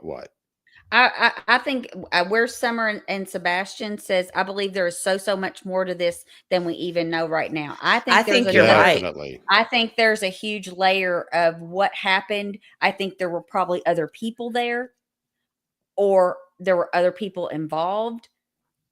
I don't know that he's the only one that should be responsible for this charge or these charges. I think that they're very, very possibly. Oh, I didn't hear him say that, Leah. Leah says that he said he wanted a speedy trial to the judge. I didn't hear that. I've only listened to it once. I think though. he says that later. And Nina, yes, do not, FYI, do not hire party entertainers without a background check. I have never done that before, but I will do that for the rest of my life now. Diane Hilland, I love Jason Bateman's sister. She is one of my favorites. Justine. Yeah. She's one of my favorites. So there's a little debate. Is he going to plead guilty? So, obviously he is currently pleading guilty because the judge made the decision for him because he hasn't had time yet to consult with an attorney. And they're coming back on the 14th to get his real plea. Yeah. Right? So this is a temporary plea. Maybe that's what it'll stay, but at least for now. Real Me Too says he won't plead guilty. He's going to play it out. I agree. That's what I think will happen. He's going to play it out. I think there's more that's going to come out. I think so too, because, I bet he pleads not guilty, and has to hope for the best that there's that there's a problem with the trial and he gets to walk. Well, Rosebud is saying no. The judge said he is not guilty until he gets representation. Right? He put the plea in for him. Right. But who knows what could happen? I mean, he might blow the whole thing wide open. Well, and the prosecutor did say that they are going for the DP. That was spoiler alert. Spoiler alert. Oh, sorry. Yeah, we are going to get there on that, but yes. So I mean, I think he's going to be scared of that in itself. Okay, Sammy. See, I think he looks scared. So that's why I think he's going to fight. That's just. I mean, he's been in prison most of his life. He's Yeah, probably but he more thought he- comfortable there than he is on the outside. But he had a taste of freedom for a year, Mhm. and you know, Well, What is it we talk about in Shawshank? We were talking about this institutionalized. the institutionalized, and maybe that's part. Okay, Sammy G, go ahead and read it. Sammy G says he wants a speedy trial because he's ready to go into prison. Did you all look at the affidavits released? Because I feel like there's a lot of information about his possible informant activity in there. Oh, about him being an informant. Oh. I have not seen the affidavit release. Have you? No. Hey, Sammy, you want to send those to us? Do you have a link or have those that we could look at? Because I haven't had the chance to look at those yet. And like I said, these two have been prepping for the show. I've been working most of the, and actually you worked most of the day too. He started prepping for the show later in the afternoon. So I have not done that. And you and I worked this morning doing something else. And so we've just kind of been busy all day. Real Me Too said, I saw the other guys. Yeah. So let me put up That's interesting. Let me put up, if Sammy doesn't mind, I mean, if you don't mind to share them with us, you don't have to if you don't want to, but here is our email address if you would like to send us anything. Very interesting. That is interesting. That had not crossed my mind. And I'm usually the first guy to say, it's an informant. I usually think everybody's an informant, but I hadn't thought about it in terms of him being that. Oh my stars. What? Dreaming said you should get a background check on movers too. We had a family member that had movers that moved their stuff to a new home and they came back and robbed them the next day, sadly. Wow. Next week. No, next week, not next day. Next week, sadly. Wow. But cased it. Ugh. Oh, You know so what? I Stevie's- never even thought about that when we moved here. Right. But the thing is, we didn't have a lot of except personal belongings. You got rid of everything. We got rid of everything and got all new furniture. Expensive stuff. Yeah, I got rid of gave everything. away expensive, like tons of expensive things. Right. So I got rid of everything. I think Sammy's clarifying here. She says, I think it was the girls. I don't have them, but I'll send you a link where I heard it. Oh, thank you, Sammy. And then So she's thinking that the girls might have been informants. and my sweet Now Nina that would Drew. make a lot of That would make more sense. if that's why they're not here. If one or two of these people were informants of some kind. Where did it go? Nina, my sweet Nina Drew sent me a sticker to brighten my day. It's a smiley face with sunglasses. Thank you, Nina Drew. You know I appreciate those. And Alicia Hot Wheels said, I think he's going to use the baby for leniency. Well, I mean, that's. I think the that's only redeeming quality of what's happened. That is the only thing that has been a positive was that he didn't harm that baby and he made sure that it was safe. And well, I'll tell you, in our last chat, though, a lot of people said he wouldn't because that he would pay for it in prison. Yeah, that the gangs would not appreciate that. That you kind of leave the babies alone. Is kind of the code was suggested. I don't know if that's the case, but that's I know that I've learned recently with Coburger especially that we may never learn the motive. And that's I think that's the hardest thing for people that are into true crime and really get into these cases. It was the same thing with Megan Boswell. I mean, we don't really know the true motive. We can kind of figure it out based on what happened, but it still wasn't clear cut. Right. And Koberger is by far not clear, and this one is not clear yet. So I mean, it bugs you when you're studying this stuff. I agree with you, blessed mom. I agree with you, blessed mom. He did. He did unalive a 15-year-old.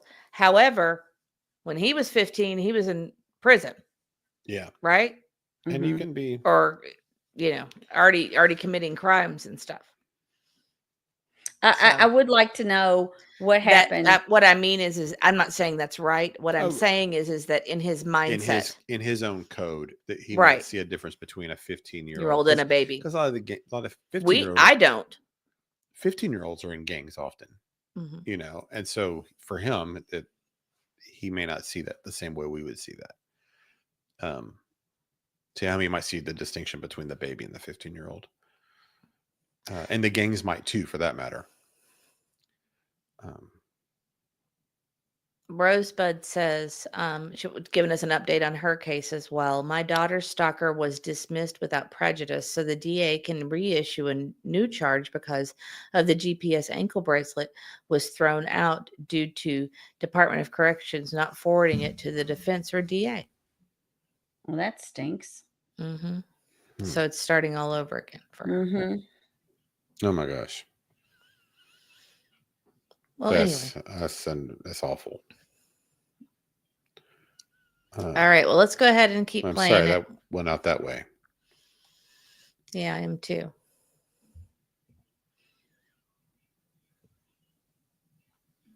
We'll be happy to get that to you, and we're going to send you his files we're going to send your files to his office for him to review that. Okay. General, does the state wish to be heard on bond at this time? Yes, Your Honor.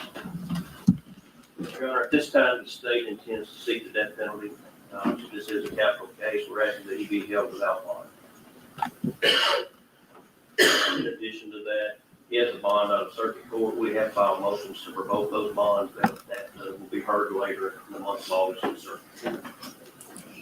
So the $30,000 bond. Before I make a position on bond, I'm going to ask you some questions, sir.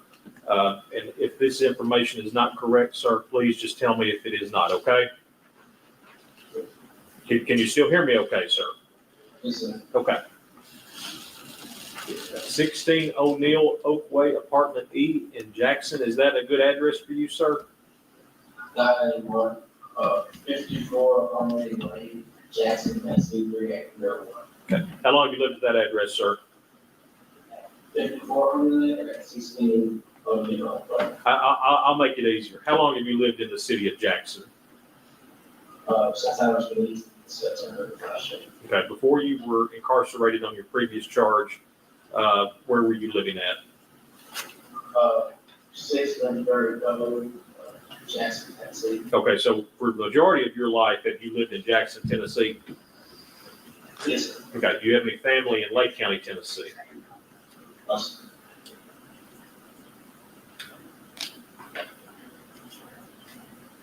I'm not going to ask him questions about whether he's a prior convicted felon. I obviously don't want him to incriminate himself for that purpose. Folks, in the state of Tennessee, bond is a guaranteed right, with the exception of one incident when it is a capital offense and when the proof is evident or is great. Based on the affidavits I have read here today, it does appear that for purposes of bond, in addition to not only what the statute says, but first and foremost, that it's the court's responsibility to take into consideration the safety posed to the community. The court finds that the defendant will be held without bond, and he'll be remanded into the custody of the Lake County Sheriff's Department, pending all appearances and hearings in this matter. Pause for a second. Okay, I hope he's not the person presiding over the trial. Because really? if he sits there and rocks back and forth in his chair the whole time, it's going to drive me crazy. I do that sometimes here too. I know, it drives me crazy. I know. I liked him though. No, I like his demeanor. I'm yeah. just kidding about him rocking back. He's and forth very in his chairs. respectful. Very respectful. I thought he handled this whole thing the right way and explained everything well. And so what he's saying is that in Tennessee, you have a right to get out on bond under any circumstance except for capital murder, or if the evidence is so extreme or heavy, whatever it was, however you said it, that it was clear that he is most likely guilty, right? Isn't that what that was? And so he will be held without bond. No, I'm cringing because you said the M word. Oh, well, so do they. What happens though if they're saying I have no idea. I've given up on ad revenue on this channel. Well, you just forfeit ad I've revenue. given up on it. Yeah, that is kind of Between the two of you, I've just given up. I do my best, I'm but I make doing much mistakes. better. You are. I'm very proud of you. And I'm Alex very- Anthony said something back here earlier that made me But laugh. I mean, I know that it drives you nuts. So When they were doing the address, Alex said the pool house now. That should have been his last known address, right? Well, I was trying to understand when he said what your current address was, if that was the same as the apartment that Caitlyn was supposedly living in, which would indicate that they were still together. Probably. I bet it was. excuse me for a second. But I don't know. You'll have to hold on just a second. I'll be right back. You gotta take care of the buddy. I need to talk to Melody. Hold on. Okay. Okay. So Did anybody else catch that about the addresses? Just wondering if anybody else. I think it was the same address as well. the close Oh, Sammy, the email address is. Let me see if I can find it for you. I think it's crimecast@proton.me. I know every time it doesn't seem like every time we need the email address. Neither one of us know it. Yeah, she steps away every time. Yes, it's crimecast@proton.me. I'll put it up right now. I know. I need to like a post it up here so that I cannot forget the email address. Okay, what was it that Angel Wings heard that was on a channel we trust? What was it? See. Let me go back. Okay, Angel says it is the same address. So Okay. Angel saying someone else is reporting that is Caitlyn's address. That I thought that as well, but it was Caitlyn's address, which would indicate unless she had left him and went somewhere, that was the same address. Right. Yeah, Lisa says he's been hard to understand. Yeah, he's been kind of mumbling and they're doing it over the TV and the whole thing. Yes. All right, Pam, welcome back. I'm kind of stalling a little bit here for Mrs. E to come back and join us. She'll be back in a moment. So something this made me think was if it's a right in Tennessee to get out on bond, except in capital crimes, capital M word there.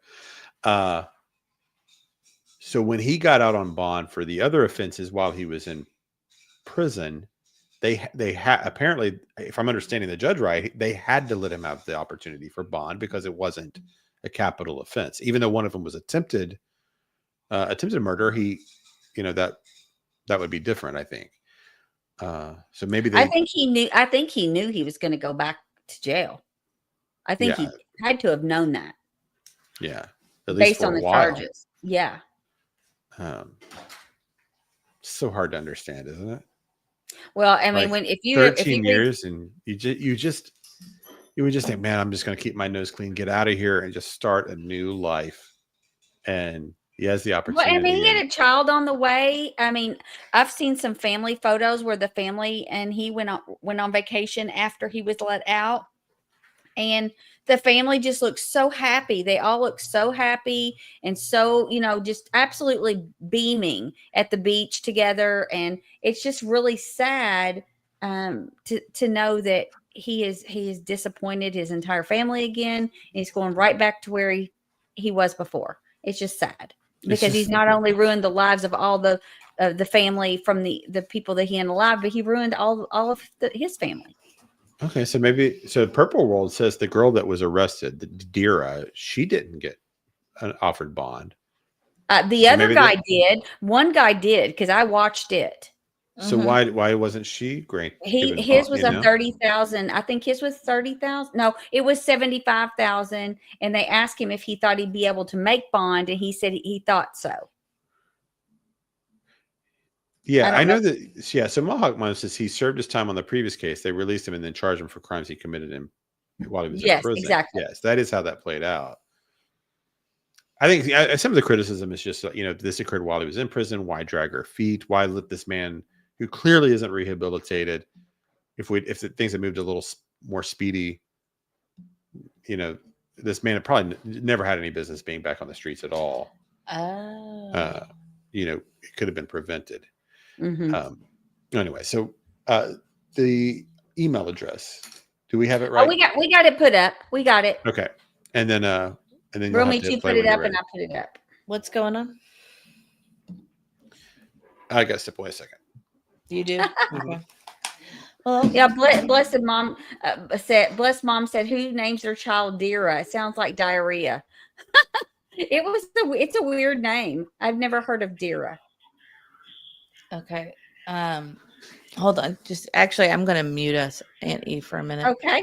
And then Alex says, hang on. Alex said selling rugs, LOL, it was a play probably by law enforcement to get the gang also. It very well could have been Alex Anthony. Got two first names, Alex Anthony. I believe it very well could be. I think there's going to be a lot of layers to this situation once all of it, hopefully it will come out. We'll know what happened, but I believe there's a lot of layers here. Aunt E, mm-hmm. I'm going to send you a link. Well, I can do it. I'll send it to you. Just a second. Okay. Do I need to look at it?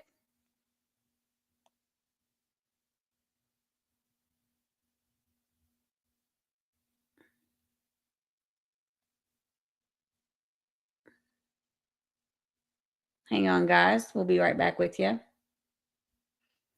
Teresa, I wonder the same thing. I wonder if they'll investigate the prison he was in. He had all the contraband and allegedly continued to send contraband. Yeah, he had it all over the place, and it makes you wonder. But I think they have made the police and people very well aware that something didn't look quite right there. So I think something will happen.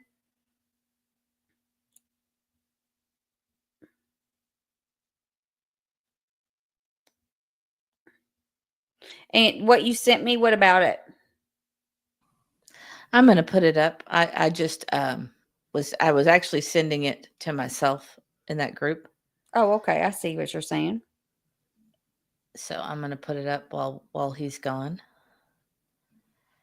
And it what she's going to be putting up is it looks like it's called a dice run, September 13th, and it's basically to help the children that are left behind. Cortney had two younger children that no longer have a mom, and also baby WW.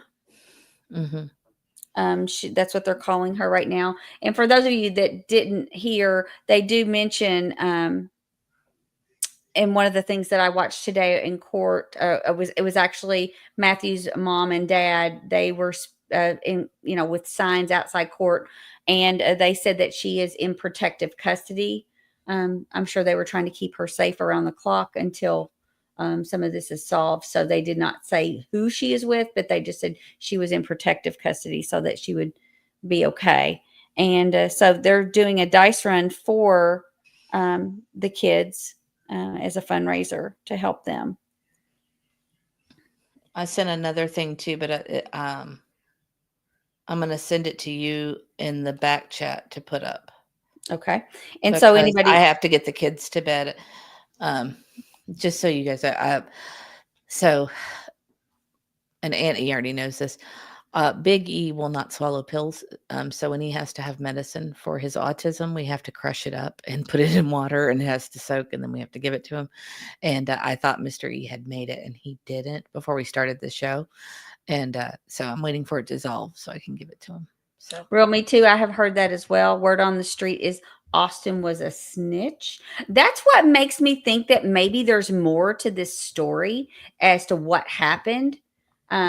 At the scene where the unalivings occurred. Yes, for crying out loud. Yes, Cortney had two younger children. Okay, I put it in the back chat for you. So very, very sad. Very sad.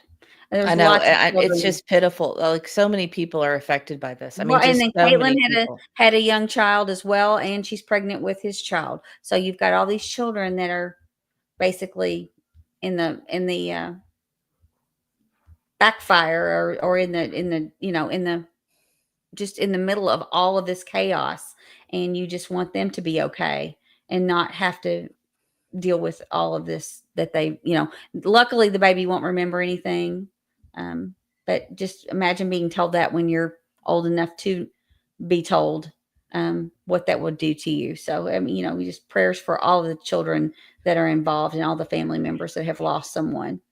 Yes. It's just terrible. It is terrible. And what is it that you sent me? It's a document. Okay. We were just, everything okay? Yeah, I gotta send a text, but yeah. We were just showing that they're doing a fundraiser for the kids that are left behind. Oh, wow. Oh, I saw somebody saying something about a run. I didn't know what they were talking about. It's a dice run. Yeah. Okay, so they're doing this September 13th. Mm-hmm. This is a $40 entry fee. So what are they playing dice? Is that what this means? I have no idea. I think so. High roll winner, low roll winner. All proceeds go to the care for the Williams baby girl. Yeah, I guess that's what they're doing. Okay. So happy birthday, run will start at Rosebud's the Villains grandson. Clubhouse. Stops to be determined. Last stop will be Mark at. Okay, so a bar, live band, and an auction. Well, that's great. Happy birthday, Rosebud, to your grandson. Yes. Do you want me to put the other back up? Or Auntie, did you see that document I sent you? I do. I'm going to have to step away for just a couple seconds. But I think we should finish the court case because I think most people would like to hear how that all continued. Okay, so let me pull that back up. I had to pull it down. Where did it go? Okay. I have to go back. Okay, there it is. You see it? I do. I can see it. Yeah. You're so delayed. Sorry, I was reading some chat stuff here. Yeah, if people are just saying essentially they don't think he's a snitch. Yes, sir. The state is also requesting a restraining order, not just as a condition of bond, but as a restraining order besides that. And that would be for the family of victims, Cortney Rose, Adrianna Williams, Braydon Williams, and James Williams. Mr. Drummond, let me go over with you, sir, what the general has said. I'm sorry. And also the minor child, WW, who was the minor child. Yes, sir. I was going to include that, General, but I appreciate you mentioning that. Mr. Drummond, what I'm going to do is this is something that obviously you do not have this in front of you at the moment. I'm going to be sending to you in a moment through one of our deputies to the jail. We're going to be sending you a form called Notice of Bond Conditions. What that's going to tell you is that you have bond conditions that you must follow. Obviously, if you are incarcerated, you will not be out on bond. But if you were to be granted bond at a later date, then these bond conditions would apply. But your bond conditions are you should have no contact with any of the family members of the victims in this matter, the alleged victims in this matter, Miss Cortney Rose, Miss Adrianna Williams, Braydon Williams, and Matthew Wilson. In addition to that, sir, you cannot possess a firearm under any circumstances, and you cannot have any contact as well with the minor child that's alleged to be involved in this incident. The court is also going to put a condition down that you must keep in contact with your attorney, Mr. Brian Huffman. In addition to that, sir, the court is going to issue restraining orders separate from your bond conditions that state you must not have any contact with these victims at all throughout the entire cause of action. The court is going to send those over to you. You will be served a copy of those. I told Mr. Huffman I did not discuss the possibility. I wanted to wait until he's officially appointed. If your office would like for me to go ahead and set another appearance date before the preliminary hearing, I'm fine to do that, General. What's the state's Yeah, we set the others for August 14th. We'd like to keep all these together and set that date if possible. Okay. Mr. Drummond, I'm going to continue your case to August the 14th, sir, at 9 a.m. Mr. Huffman will be in contact with you prior to that to go over your case, and he will be able to hopefully answer any questions that he has for you, sir, okay, or that you have for him. I apologize. We will see you back here then, okay? Yes, sir. Thank you, sir. As long as it's not related to the facts of your case or anything that could infringe on your Fifth Amendment rights, I'm fine with that, sir. I'm just wondering, is that the time I need to ask for a quick speech trial, or how's that? Well, now that I've appointed you counsel, Any motions that will be filed will go through your attorney, sir. Yes, sir. Yes, sir. Yes, sir. Okay. All right, folks. Case is continued to August 14th at 9 o'clock. Thank you. We are going to also take up Mr. Powell. I believe I was told that they're going to bring him over, folks. Okay, so a lot to get into here. Again, that was Austin Drummond making his first court appearance here. So he got the restraining order for the remaining members of the family. So, Real Me Too had a great question there. Does that include Caitlyn? It makes you wonder because it said the immediate family, and she would be immediate family. Yeah, I mean, her and the daughter, the brother, the handful of people that are left. So, Junie wants to know what he asked the judge. What did he ask? He was asking if they could start the booking phase. Wasn't that what he was asking? Yes, he asked it when they would be able to start it, and he said that he would have to that motion to start that phase would have to come from his attorney. Yeah. Detroit Rock City, thanks for joining us, is asking, did they ever locate the girlfriend? I still have not heard anything from the girlfriend. We are hearing from some family members of the victims, but so far not Caitlyn. Who do we want to go to next? Do we want to go to the three accessories or Sammy something? sent a really interesting. I do have that ready to put up. Okay, you can put that one up, but then after that, there's going to be another one in back chat because I'm going to get everybody to bed. But there's Sammy emailed us. It's in the back chat, the private chat. A very interesting thing to look at as well after Aunt E's done. Okay. I thought that's what it was. That's what I'm pulling up. It's two different things. Okay, hang on just a second. So whichever one you want to go first. It doesn't really matter what order. I think it's this one. Is that correct? Can you see it? It's little, but yeah, it's I there. have it blown up as big as I can. Let me see if I can blow it up any bigger for you. Hang on. It's in the back chat, isn't it? That's where I got it. Yeah, it's in the back chat if you want to pull it up. But you're not going to make. She's going to be able to make it bigger than you. Okay, that's maybe she'll have to read it for you, I guess. Yeah, would you mind to be the one to read it? Sure. And so what are we looking at here? This is the affidavit? An affidavit of complaint. It says, I, the affiant name below, after being sworn state under oath that on or about 6/19/2025 in Lake County, this is June 19th, Brandon Diego Xavier Powell committed the offense of violation, criminal conspiracy. I further state under oath that there is essential facts constituting the offense, the sources of my information, the reasons why the information is believed to be reliable are as follows. Let me blow that part up. Can you see that at all? Yeah, you can see it. It's just, Okay, it says on June 18th, 2025, Brendan Diego Xavier Powell traveled to Lake County, Tennessee with Austin Drummond with the intention of delivering marijuana, tobacco, and ear-piercing kit to an inmate at the local prison. Austin Drummond identified Brendan Powell as the driver of the trail car assisting with this delivery.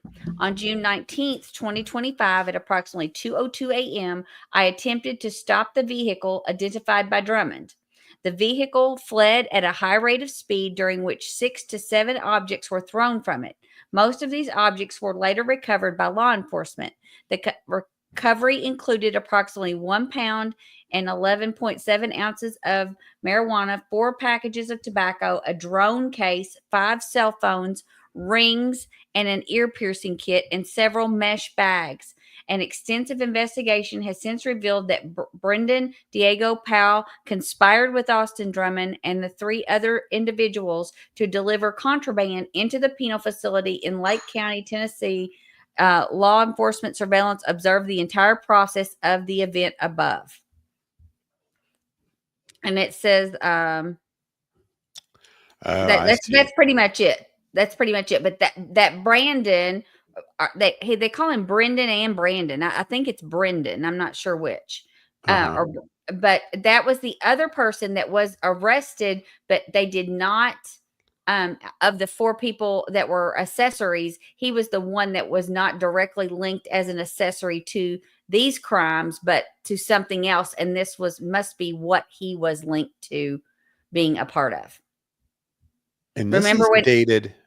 Yeah, this was in June. Yeah, but this is dated by the judge on August 2nd. When was this actually written? Does it say that? It says that the first line says, I, the affiant named below after being sworn state under oath on or about 6/19. So June 19th. Yeah, but when did the officer, does he date his? He doesn't date his. Well, the incident at the prison was on the 19th, and this is also dated the 19th. And then August 2nd is when the form was completed. Yeah, why so late? Makes you wonder.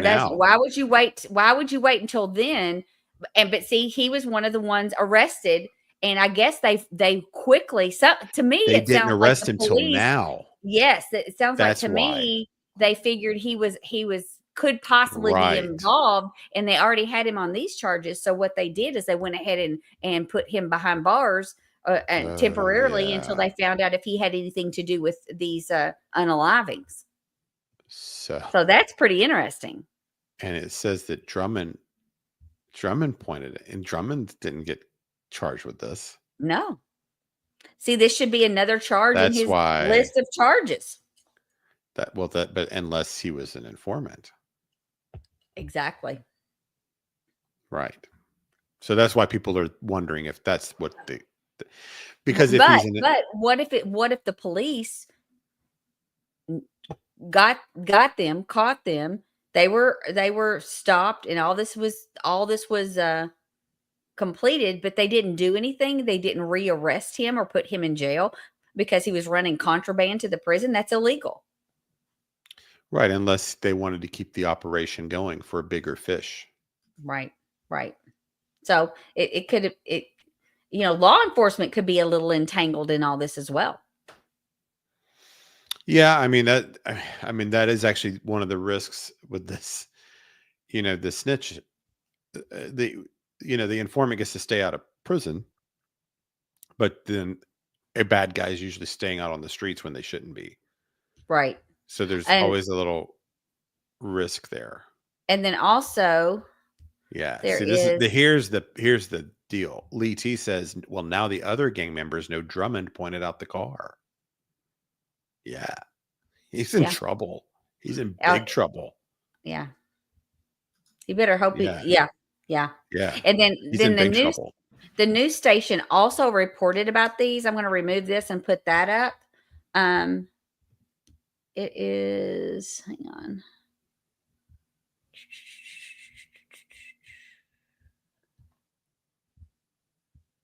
Let me take this off. And did it say where it happened? Was it near? So it was near the prison because they were on their way. Yes, they were. It was on the road to the prison. So was this thing with them all meeting on that little road? Is that where they were going to do a drone deal?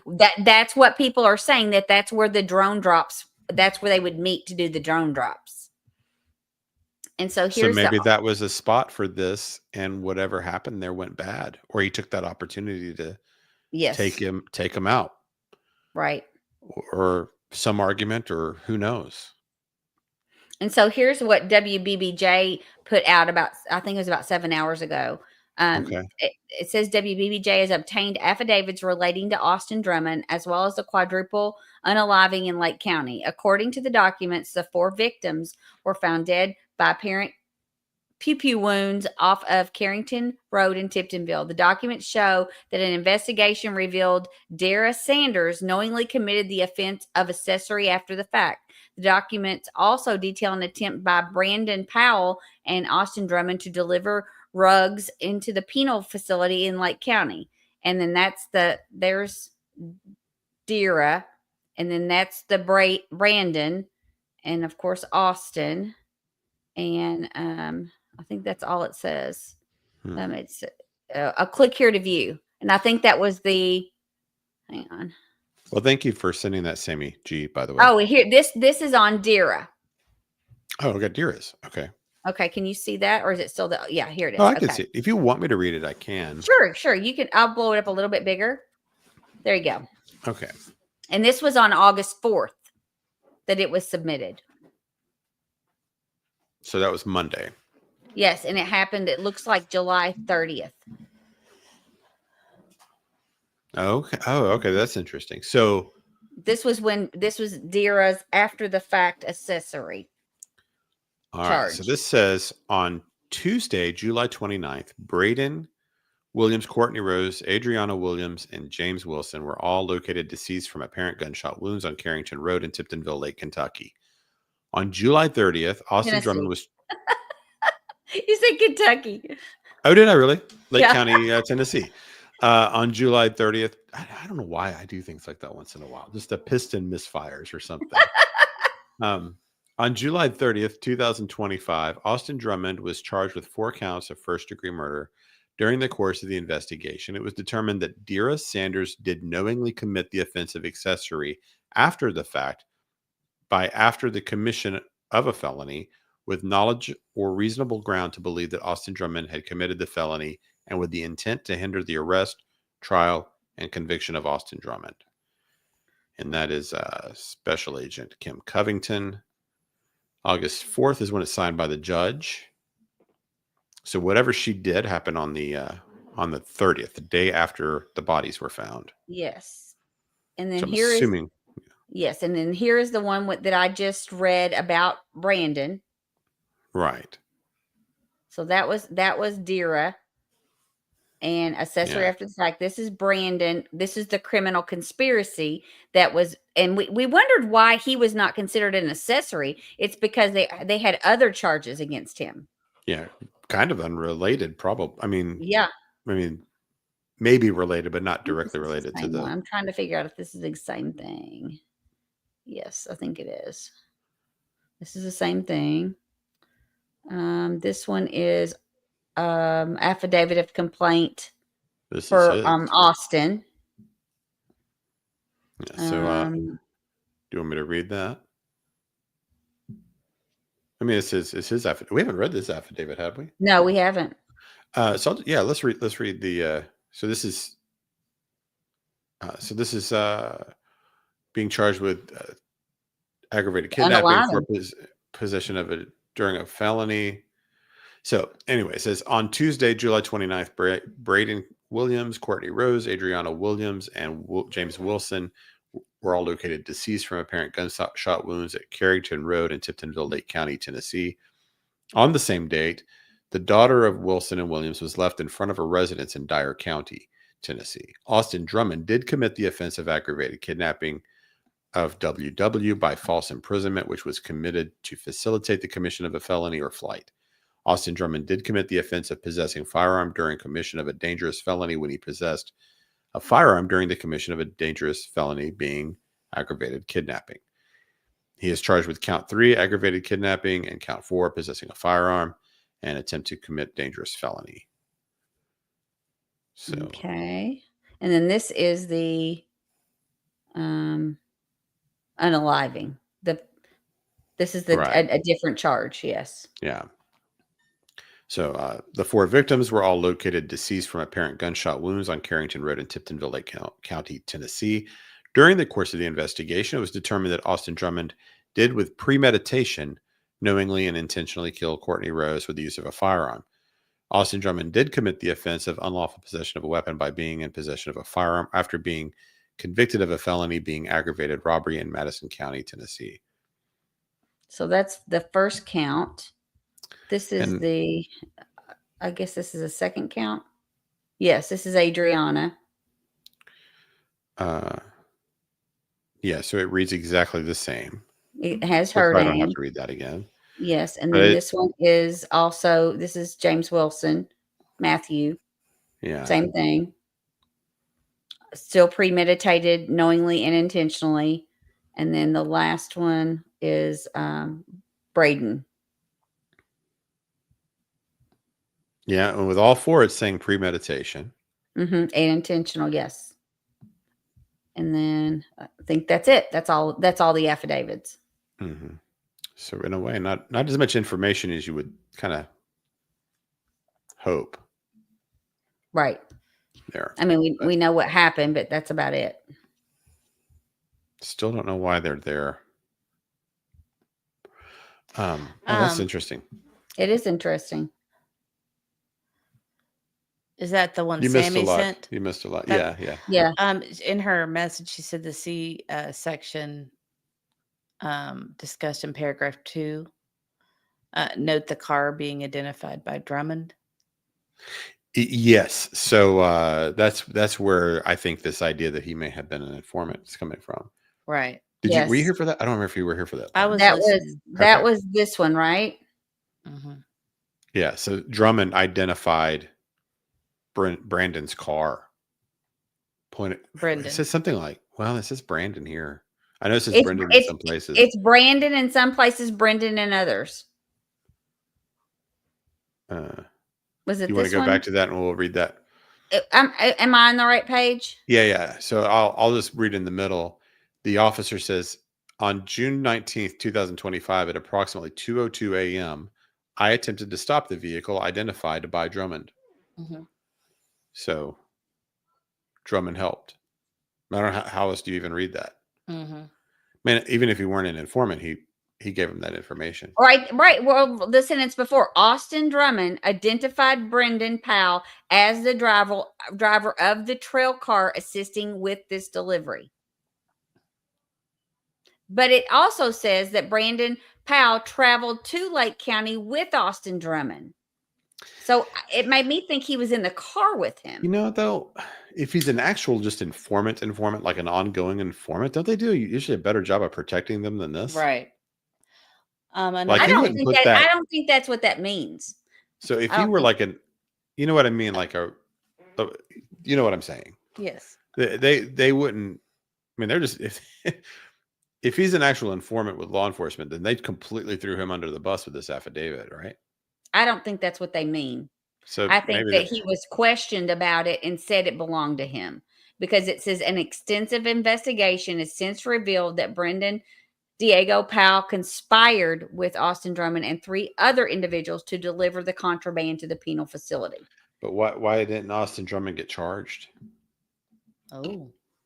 Well, I think they went back and charged this guy because they thought it could somehow be related to the unalivings. That's why he didn't get charged until after. Why weren't any of these guys charged prior? Exactly. Then? So there's something fishy there. Yeah. That really leaves some questions, actually. Another thing that Sammy had pointed out is that law enforcement had been discussing on a few news channels that they pulled Brendan over, and they never named the person who got out of the car and ran until now. It was Drummond. Oh, he ran? That's what she says. So also fleeing arrest? We're not going to charge him. So why wasn't he getting charged with any of this stuff? Right. And there is people are starting to think that maybe he was set up for this. And that's what makes me I think there's a whole lot more to this. Yeah, I think there is too. And there's a few ways this could go, actually. I almost don't want to speculate too hard on it. I know.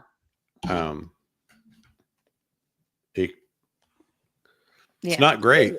It's pretty wild. All the answers I keep coming up with in my mind are not great as to what was going on here. No. So, but anyway, so we'll see how this plays out. Well, and there are people that are posting on the Facebook group that's just studying the crimes and what happened. There are people that think that he was just a witness to it, and he actually was not the one that was pulling the, proverbial trigger. That he did not do it, but he was a witness to it and fled. So, there's a lot, like you said, you could speculate a lot. But we also found out he's the one that dropped the baby too. Yeah, but maybe he grabbed the baby and took off. Well, Would- there's going to have to be some kind of evidence. How did yeah, they? How, Romy why? too said Why did he that's get? exactly right. Austin's blood was reported to be at the scene. Well, why would he have any blood at the scene? Unless he argument ensued, there was fighting. What would be the reason he would expel blood? Right. If he was doing the unaliving, he wouldn't be hurt. Well, then they must have some evidence. They've got to have better evidence than You know that. what I'm saying, though? Why would there? Why would he? I mean, most people that do that don't just Detroit. Yeah. What's the snap to you think? Just because, like, Yeah. this is going to be a very interesting thing to watch, guys. I think. This isn't quite over. Yeah, I was thinking the same thing, Romy, too. There could have been a fight that ensued prior to. Well, so they named him a suspect. Yeah. So if not but we not need to necessarily. watch. They said that they it says the Brandon's hearing. If we could watch that, they said that he doesn't even flinch when the judge mentions that Austin Drummond identified him as the trail car driver. Yeah, I've got his too. I can get it. I Just give me mean, a they said second. he did. They said that he didn't even flinch. Also, Brandon is also known as Fat Fox, and that's the name of his name on Facebook. And he was also on Facebook posts seen in Gatlinburg at the same time that they were in Gatlinburg. So that was Fat Fox, was that it? yeah, Brandon. I think that was his nickname, Fat Fat Fox. Fox. Yeah. I've got the other one ready to go. Yeah. You want to see it? I guess I just keep thinking that they named him a They didn't just name him a person of interest. Like we want to talk to this guy. We know he was there. They named him the suspect and they charged him. Yes, So there's got to be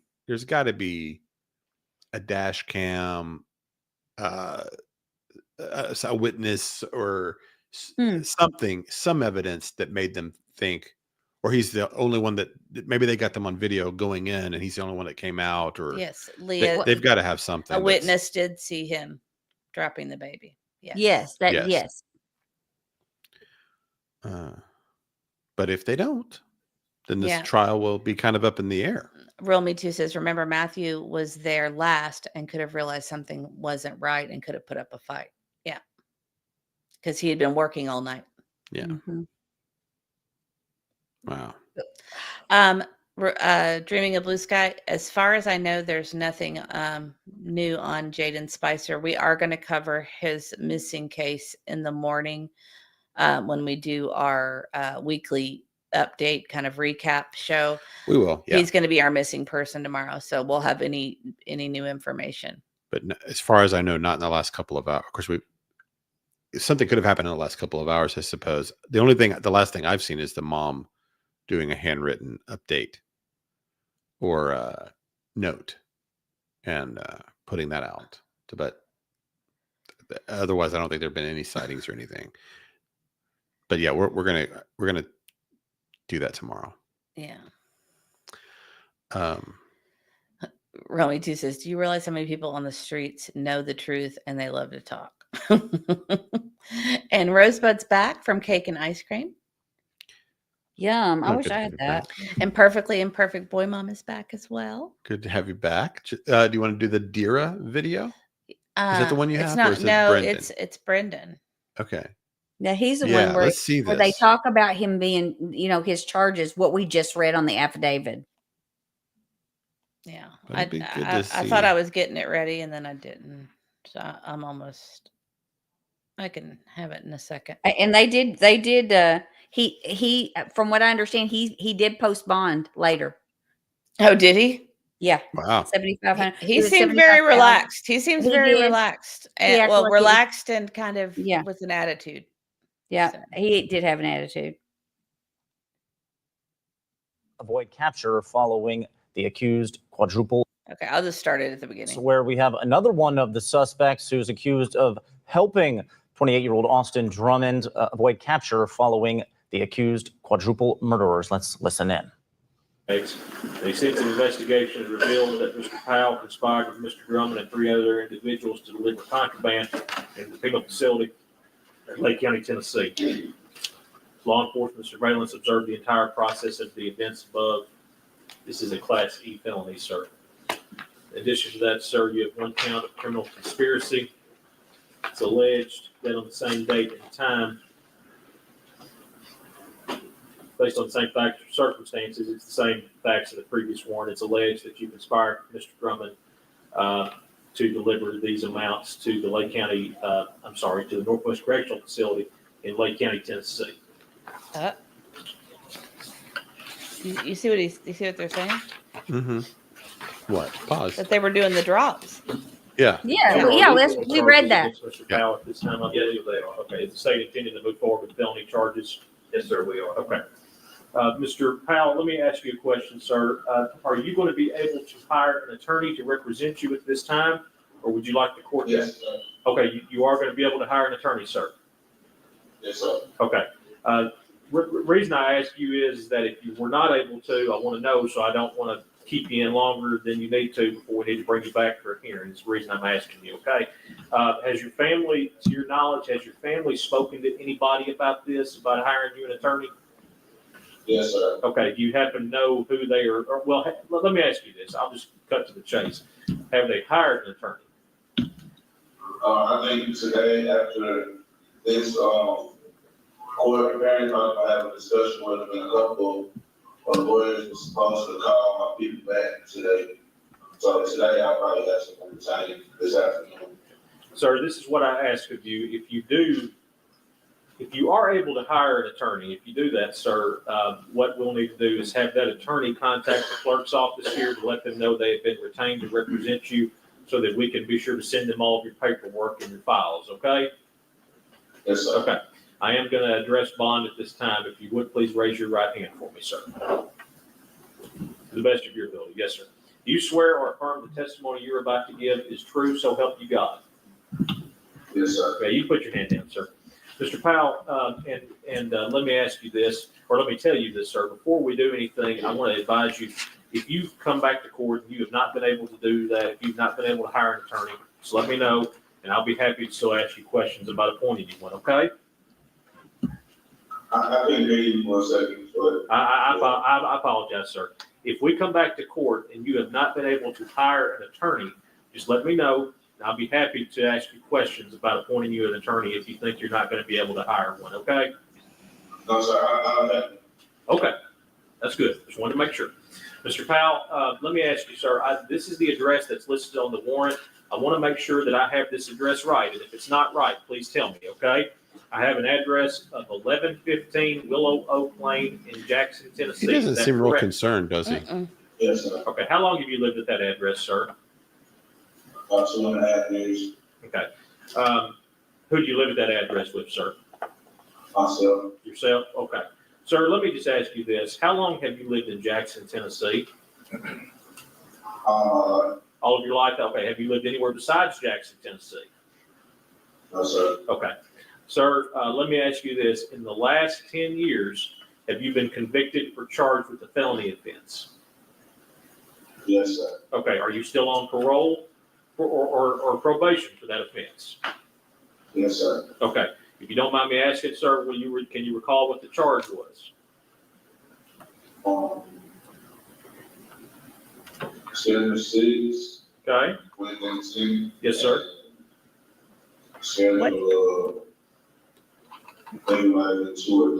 Okay. How much time What are did you he serving say? on that charge, sir? I I couldn't have make no that out. idea. 10. See if anybody in chat caught it. No idea. Did anybody tell us what he said?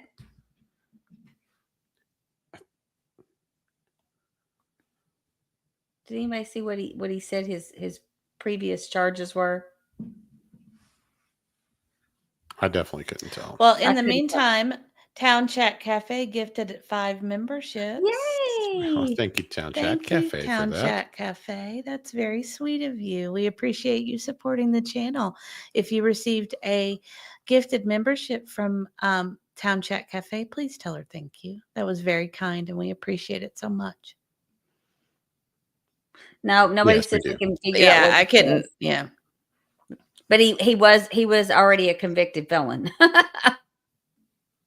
Yeah, sounded like 2 or 3 different charges, right? Yes. Well, with him being on probation, this not going to be good. I think so, Lise. She says, are they drops they're talking about here using drones and dropping at the prison or just by car to another person? I think they mean the possibly drones. both. Well, I maybe think they had the drone stuff in the car. They had drugs in the car, rugs in the car. They had all kinds of contraband in the car that appeared that they were going to be dropping them.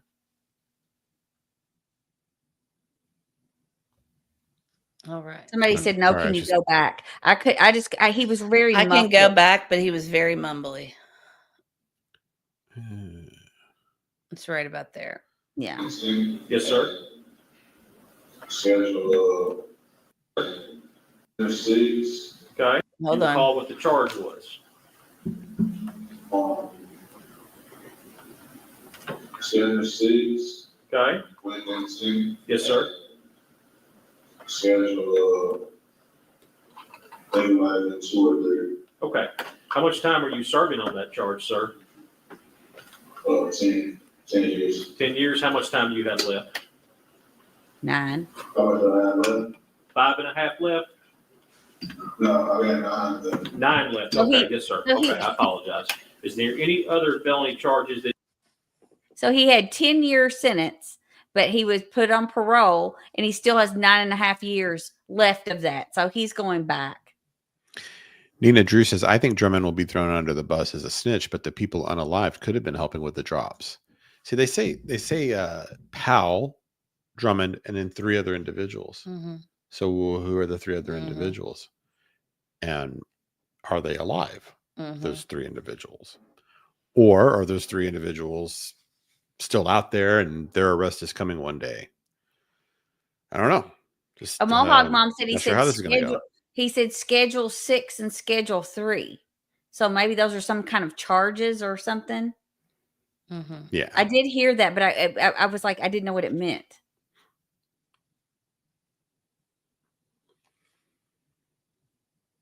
Nina says it's Big Daddy. Did you say Big Fatty? I don't think I said. Oh, No. okay. She His said name- Fat Fox was somebody. Oh, Fat Fox is his nickname. I got confused. Nina Drew says Brandon Powell goes by Big Daddy. Okay. I thought he was Fat Fox. Well, we'll find out. We'll find out. Sorry. Okay. Yeah, I think June. I think it is rug charges. I think it's some kind of Probably. I think that's what it is. Yeah. Okay. That you have had within the last 10 years in addition to that? No, sir. Okay. In the last 10 years, have you been charged or convicted of ever failing to appear in court? No, sir. Okay. General. Your statement recommends $75,000 fine. Pam is saying Mr. Fat Powell, let Fox me is ask you, hostile. sir, are you going to be able to post a $75,000 bond? Possibly. Possibly? Okay. Mr. Powell, this is what I want to do. General, since he's not 100% sure, I think I'm going to reset him to Monday morning to make sure if he does make his bond, what I'm going to do is I'm going to put him on the docket on the 14th with everybody else, but just to make sure he makes his bond, we're going to continue the case to Monday, okay? Mr. Powell, I'm going to continue your case to Monday morning, okay? That's just to make sure you make your bond. You have some time limit. There's some time limits that go with these cases, and I want to make sure that we don't push you too far out and you're still in custody, okay? That's why I just want to have you back on Monday, okay? If I don't make the bond by Monday, will the bond be lowered Monday? That's something that your attorney will have to address with me. Okay. Your Honor, he also needs to be aware that there's a hold out of Crockett County for him as well. Okay. Mr. Powell, they told me I don't know anything about this charge, sir. They just informed me there is a hold currently out in Crockett County, Tennessee for you. I don't know anything about the charge, but if you were to make bond, you would have to go to Crockett County to face those charges as well, sir, okay? Yes, sir. Yes, sir. Okay. Mr. Powell, be aware. General. Yes, sir. That I'm getting like right now have a bond is $75,000. Are you asking me why I'm saying that amount? But I thought it went by like a range by the fence. Well, what it is, sir, is that when setting bond, I have to take into consideration a couple of things. Your nexus to the community. I didn't hear any testimony to indicate that you have any family here in Lake County, Tennessee, or have any business where you work in Lake County, Tennessee. So you don't have much of a nexus to the community. I have to consider that. In addition to that, the fact that you're currently on probation for a prior felony conviction, I have to take into consideration that, as well as the possible safety of the community. So that's the reason why the bond is a little enhanced in this case, is because you don't have much of a nexus to our county here in Lake County. You've been a resident of Madison County your whole life. If your attorney wants to address the bond, I'll be happy to let them do that, but you'll have to have them present here to argue that on your behalf, okay? So I'm going to continue your case to Monday morning. General, in regards to Mr. Powell, I did not hear in the warrants any interactions or anything going on in regards to Mr. Drummond's case that is currently. So the state is asking for a restraining order. And That's the reason we didn't ask for one. Okay, I just wanted to make sure of that. Okay, Yes, sir. Okay, so Mr. Powell, I'm going to say your bond conditions are, sir, you must keep in contact with your attorney. You're not allowed to possess any drugs or alcohol, and you also cannot be charged with a new offense or fail to appear in court, sir. Okay, I'm going to continue your case on Monday morning at 9 o'clock, and we'll see you back here then, sir. Okay. All right. Good luck to you, sir. All right. Yeah. Folks, this is a very different General Sessions court date. Most of the time we'll be in the courtroom, and I'm telling this mostly to our friends in the media, so that y'all know this to the future. We'll be here in the courtroom on those dates. We are a tiny county, in case y'all have not discovered that. You have now. So we will be, there is a jury trial that's getting ready to literally swap over, and we're going to hop out of here and go to City Hall. Okay, I don't think we need all that. No, we don't. Yeah, that's where they were going to do that. Daria's, they had to go over to City Hall to do hers because they needed the courtroom for a court case. And so I didn't get to see that one, but I saw the one we just saw, and I saw his. Oh, thank you, Leah. Yeah, it's very nice of you, so you can see all of the Thank you. substances there. He said 6 and 3, I think he said. Yeah. I'm sure that's a typo for steroids on number 3. Yeah. Yeah. So I wondered the same thing, Mr. Magoo. He violated his probation. Why did he even get bond at all? It's Mrs. Magoo. yeah, Mrs. Magoo. Sorry, Mrs. Magoo. Yeah. I was thinking of Mr. Magoo. Thank you for pointing this back out. Dreaming of blue skies. She says, please don't use names in chat to protect the privacy of others. Please use WW if referring to the baby. If your comment was deleted, please retype using WW instead of the name. Thank you so much. Thank you. Yeah, we so just don't want to put that out there. Did Nina send me another super sticker? She always does this. Makes me happy. She did. She sent me a winky face. Thank you, Nina. What T-Man said, I think that that is a possibility.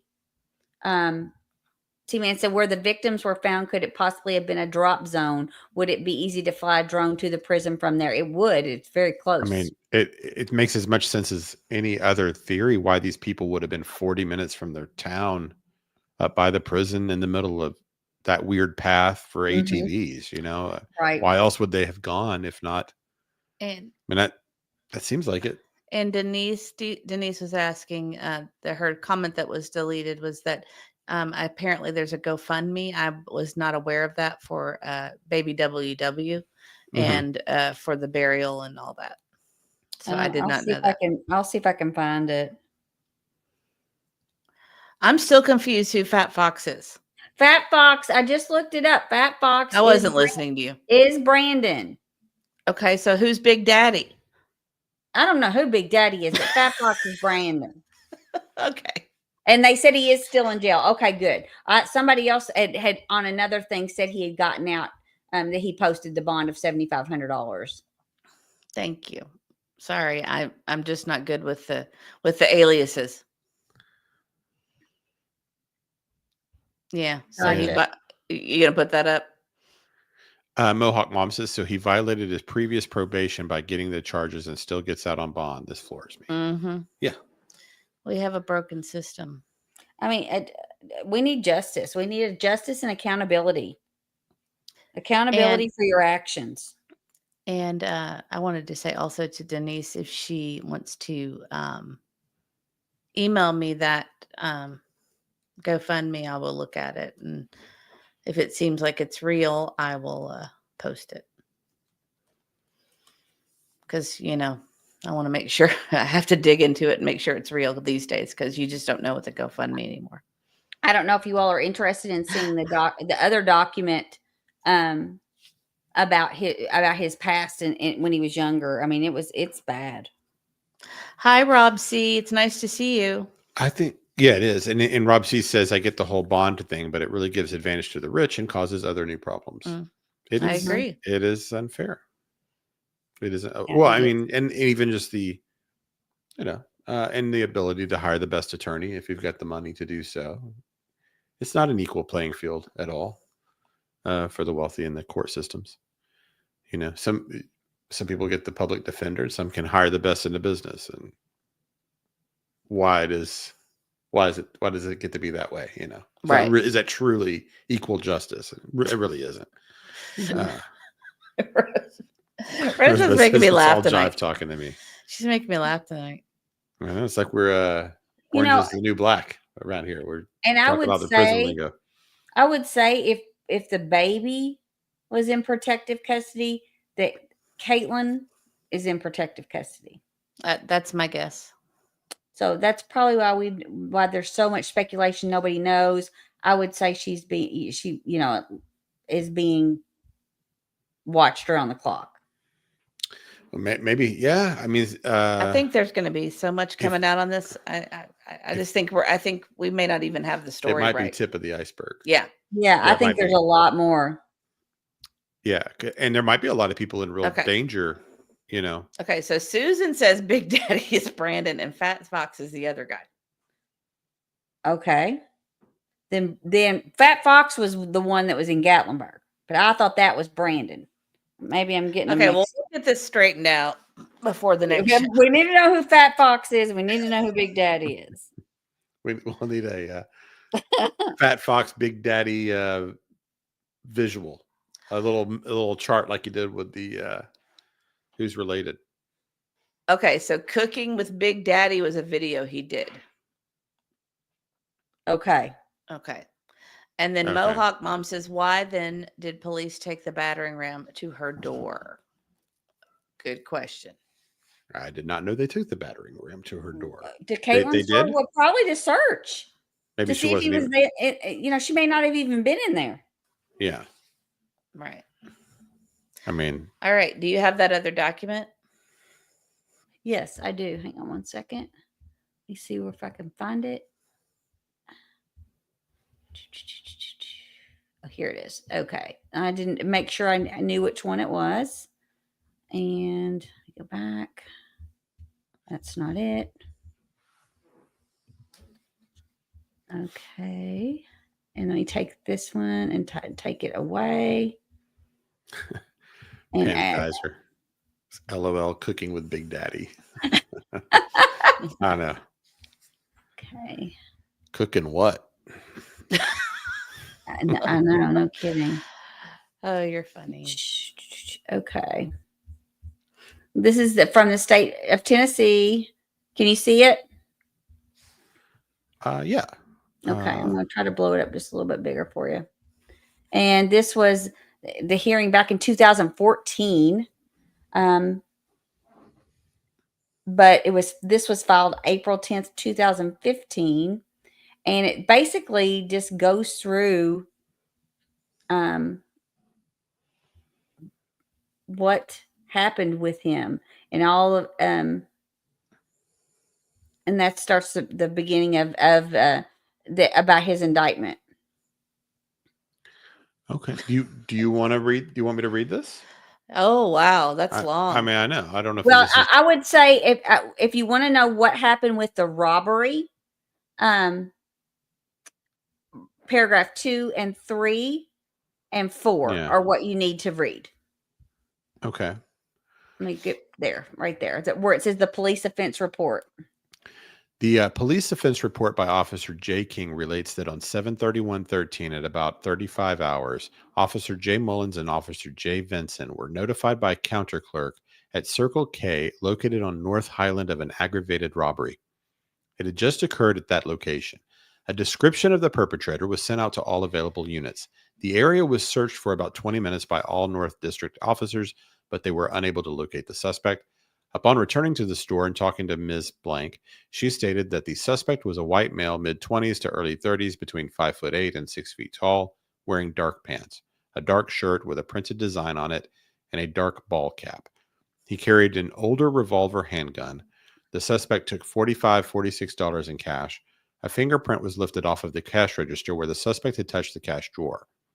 Surveillance video footage from the store showed the suspect entered through the front entrance at approximately 32 hours, walking around inside for about 2 minutes, waiting for customers to exit, and then at approximately 34 hours, producing a handgun and robbing the clerk of the cash in the cash drawer. He then exited the store, fleeing past Officer Mullins and Officer King. The officers had just pulled into the store and did not know that the business had been robbed. They observed the suspect running in an eastward direction on East University Parkway.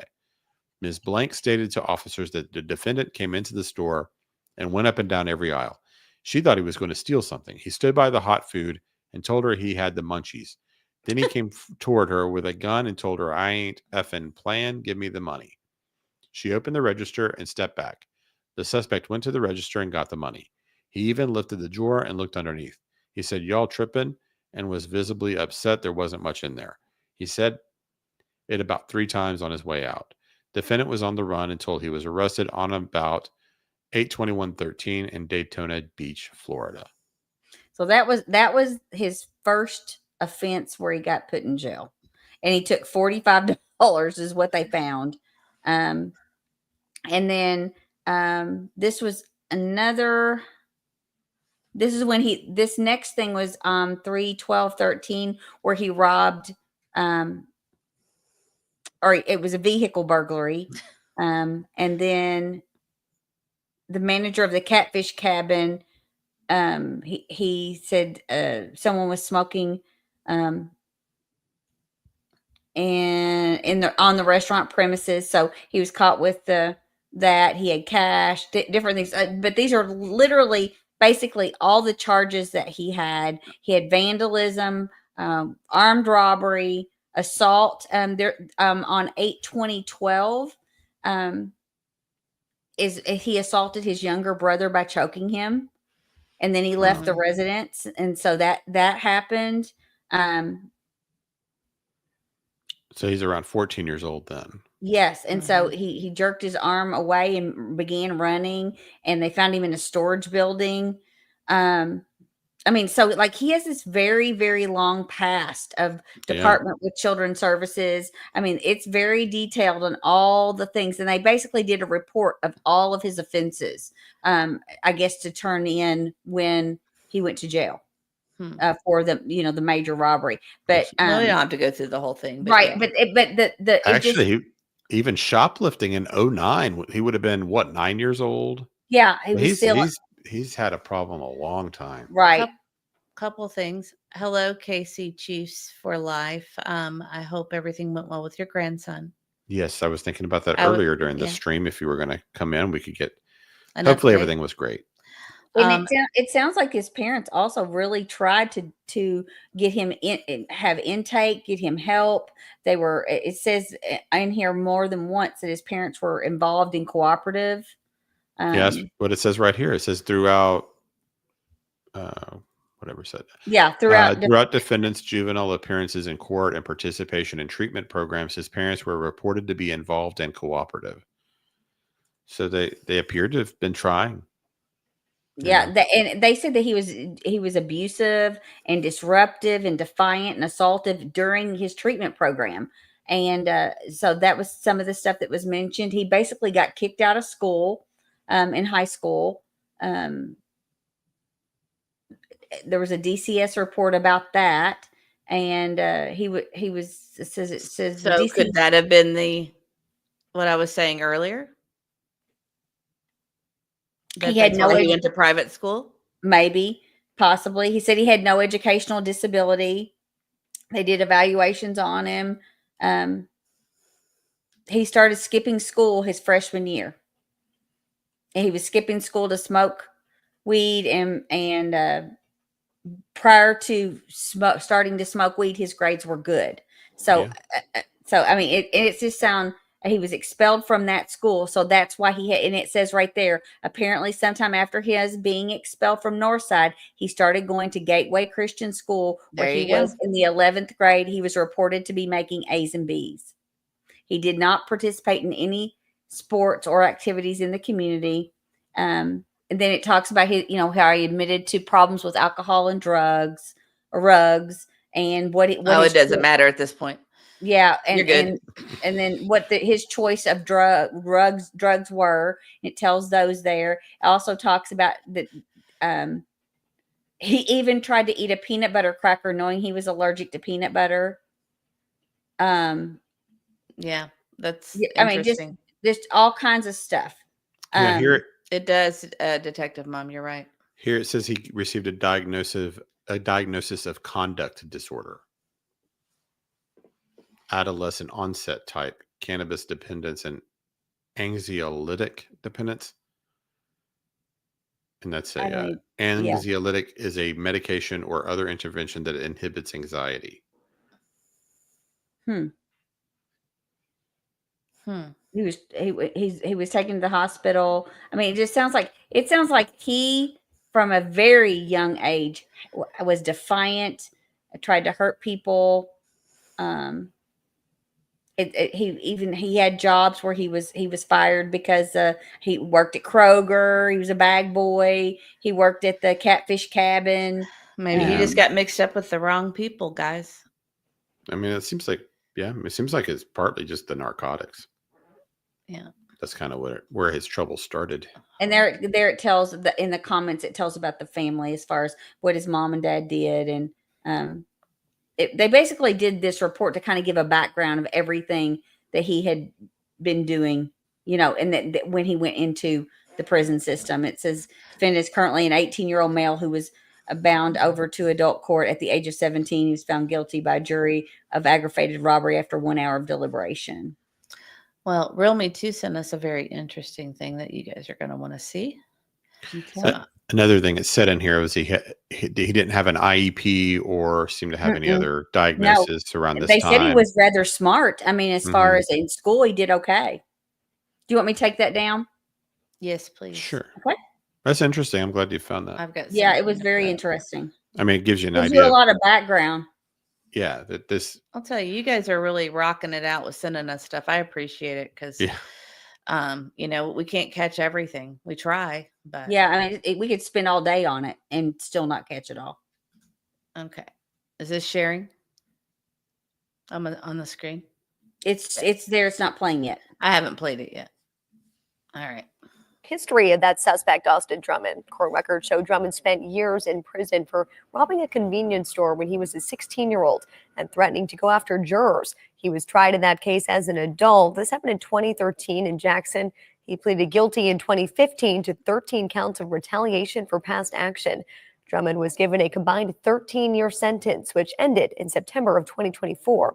This is a developing story. We'll bring you the latest updates on air and online as they become available. That's exactly what we're reading. That's the robbery we were reading earlier. Yeah, it was mad because it was only $46. I know it was what you were reading at, but that's the video. It's people like that. That's the reason there's only $46 kept in the register. Somebody asked me where I got that. It was actually let me see where I got that. I don't even know where I got it. Gosh, I got it from WBBJ TV. They had it up, and you could actually download the whole document. It's 12 pages. Let's see, Leah. I might have it. Didn't I send it to you in private chat? Yeah, her husband says it's a heck of a rap sheet. It really is. Do you want me to send the link for that? Some people Yeah, could you just put the link in? Yes, hang on one second. Let me get that. It's a PDF. He had a lot of run-ins with the law before that arrest happened. I will put it in the chat, guys, right now. It doesn't apply because it's not a house, but you know what keeps ringing in my head is from the House on Haunted Hill. Do you remember that quote? It's let me find it. And the guys under Mr. E Crimecast post, that is where it says www.wbbjtv. That's the document. It ends in PDF. Yeah, I think some people kind of want to. Yeah, believe me, it's worth reading to kind of understand his background and what he came from and what all the things he had done. There's a quote from The House on Haunted Hill with Shirley Jackson, that's what the Hill House like Netflix series was about. Yeah. And one of the big quotes is, some houses are just born bad. Oh, right. And it just that keeps ringing in my head. I know he's not a house. Right. But it's one of those things that just kind of keeps ringing in my head. I think actually Stephen King quotes it in one of his books too. Maybe Rose Red. Sorry. I don't know. Yeah. But I know what you're saying. But yeah, he just seems like he there's a lot just to had him. a troubled life. Maybe. Well, and the thing is, it sounds like his mom and dad and the family. I don't know. I sent you the links to the family pictures. I didn't really want to put those up, but I wanted you to see the pictures. I think I sent it to your personal page. Okay. And the thing is too, though, I mean, he could have just gotten in with a bad crowd and couldn't get out of it. I mean, how many times have we seen that? Sure. Right. And some people can mess around with stuff like that and grow out of it and have productive life, and some can't. Yeah. It's sad. Yeah, I mean, but it sounds like from the beginning there was some issues. Yeah. And then he gets out and starts Rosebud. I know. And then this guy gets out and starts a business having kid parties. Yeah, I'll tell you, that really made me think about the future. Yeah, I don't know why she didn't get bond. It's interesting. I don't know. I'm gonna look into that some more. I didn't get to watch hers, but I do know it was it was available to watch. I just didn't watch it because it was when they were moving to the other court area across the street. Yeah, they live streamed it. Oh, they did? I think, right? Okay. Yeah, well, let's But I can't find it now. Okay, well, I'll work on that and maybe we can have it for tomorrow. Well, that'd be good. I'll work on we'll that. do if there's any updates on this. Yes, Perfectly Imperfect Boy Mom. Apparently he there's a little bit of a debate of whether it was inflatables and or he was the guy that would bring like reptiles to the party. Yeah. I think the reptile sounds more likely. Yeah. Because there's pictures of him with it. You don't see him pictures with bouncy houses and stuff. Or it could have been both. Could have been both. So he claims he was working a little side business for the last couple of months. Or trying to start a business. If it really even existed at all, or was that, whatever. But he claimed that was working kid parties. Right. Okay. Now the one with the beard, okay. Are we back on this? Are we back to Chubby Bunny or right here. Fat Fox or whatever? Okay. Yeah. All right. That's the guy that was just up there, right? I think so. Okay. Look at his picture. Okay. Yeah, it looks like him. I got it. Okay. Right there. Fat Fox. Fat Fox. Okay. So maybe he went by Big Daddy and Fat Fox. Your job tonight is to make a family tree with all the nicknames. No, thanks. I'm trying to find her thing. I cannot find it. All the affidavit stuff is up, that we've already read. We did not read, or we did not show. There you go. That could be it. If she had a parole violation. Well, didn't he have a parole violation? It seemed like he did. I mean, he was 4 or 5 years. He'd only done mess with that guy. He'd only done a half a year, and then he was out, and then so maybe it's worse than we realize. I don't know. Maybe she just got in front of the right judge. Was it the same judge? I think it was. I don't know. That judge was completely courteous and kind. Yeah, for sure. Yeah, he was really nice. I think another certain creator called him Big Daddy. See, that's what I'm confused about. We're going to have to, that's going to bother me. So we're going to have to figure it out. Oh yeah, I agree. I know who I can find out from. So it doesn't matter. Okay. I'll text a friend. They'll find out for me. You'll find out. You'll solve the Fat Daddy mystery, or the Big Daddy, or the Big Daddy Fat Fox, or Big Daddy Fox. And I don't know. Did you all want to watch the parent statement from Matthew's mom? Yes. Yeah. Why don't we do that? Do that, and then we'll wrap it up. Yeah. Yeah. Okay. Let's do that. I meant to do that. Second. Okay. Do you have it? I'm looking. Hang on 1 second. So this is what I'm wondering too. Secret Lover says if he lawyered up, he might get a plea deal. All right, here it is. Yeah, that'll be the thing to watch to see where that goes. All right.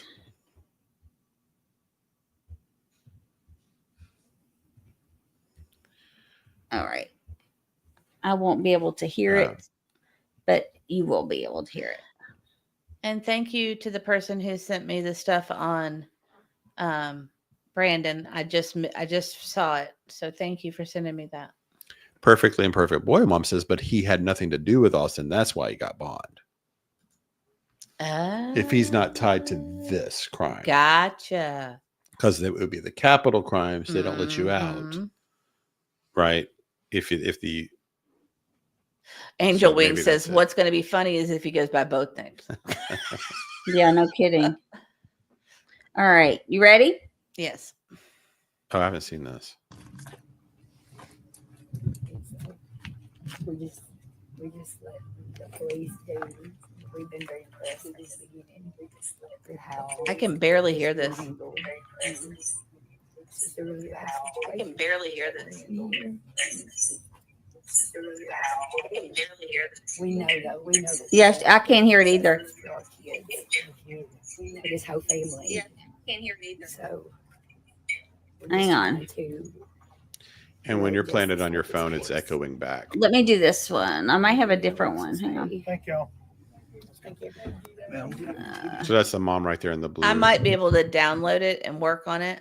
Yeah, it was from Channel 13. I just think it was a bad recording. I had another one that was better, but I can't find it now.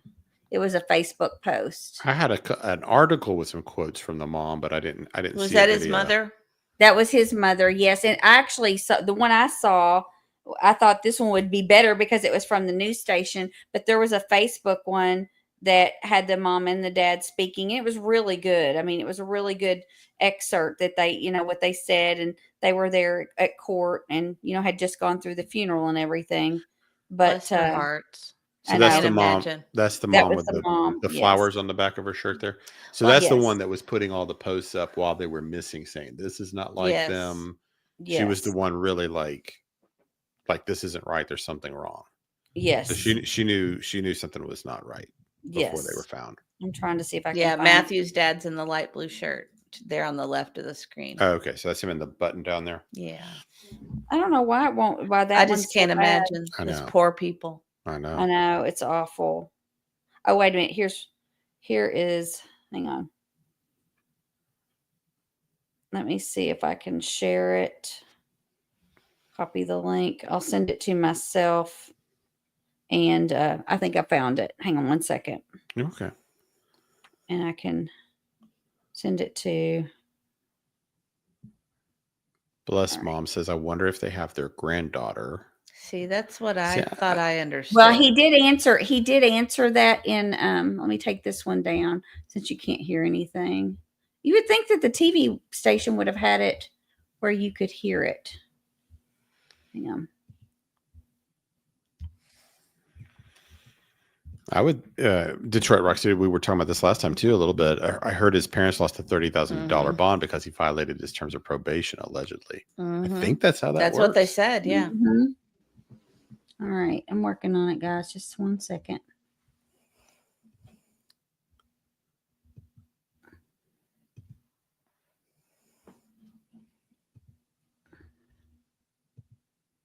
I stopped drinking my coffee too early tonight. I'm getting sleepy. I suppose that's one of those kind of things. There's a little bit of discretion with that too, right?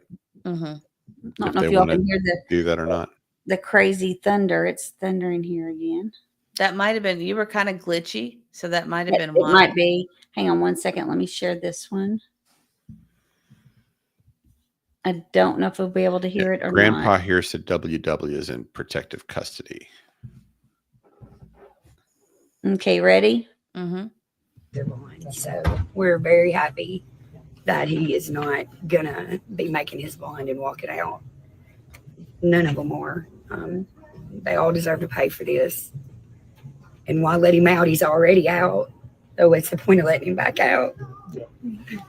He's already proven that he does stuff like this. So don't give him an opportunity to take somebody else's family. Their whole family.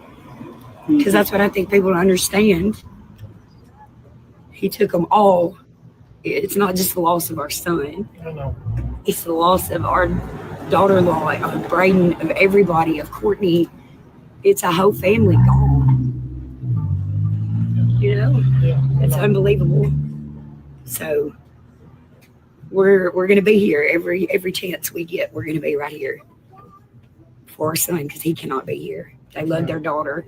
Absolutely. And we're gonna be here, won't we? Yes, we'll be here. How would you like the community to remember your loved ones? Matthew was a good father. He was a good boy. He was a good brother. He was a damn good son. And they loved their baby. Absolutely. They loved their baby. The whole family loved each other. That's the thing that people were forgetting.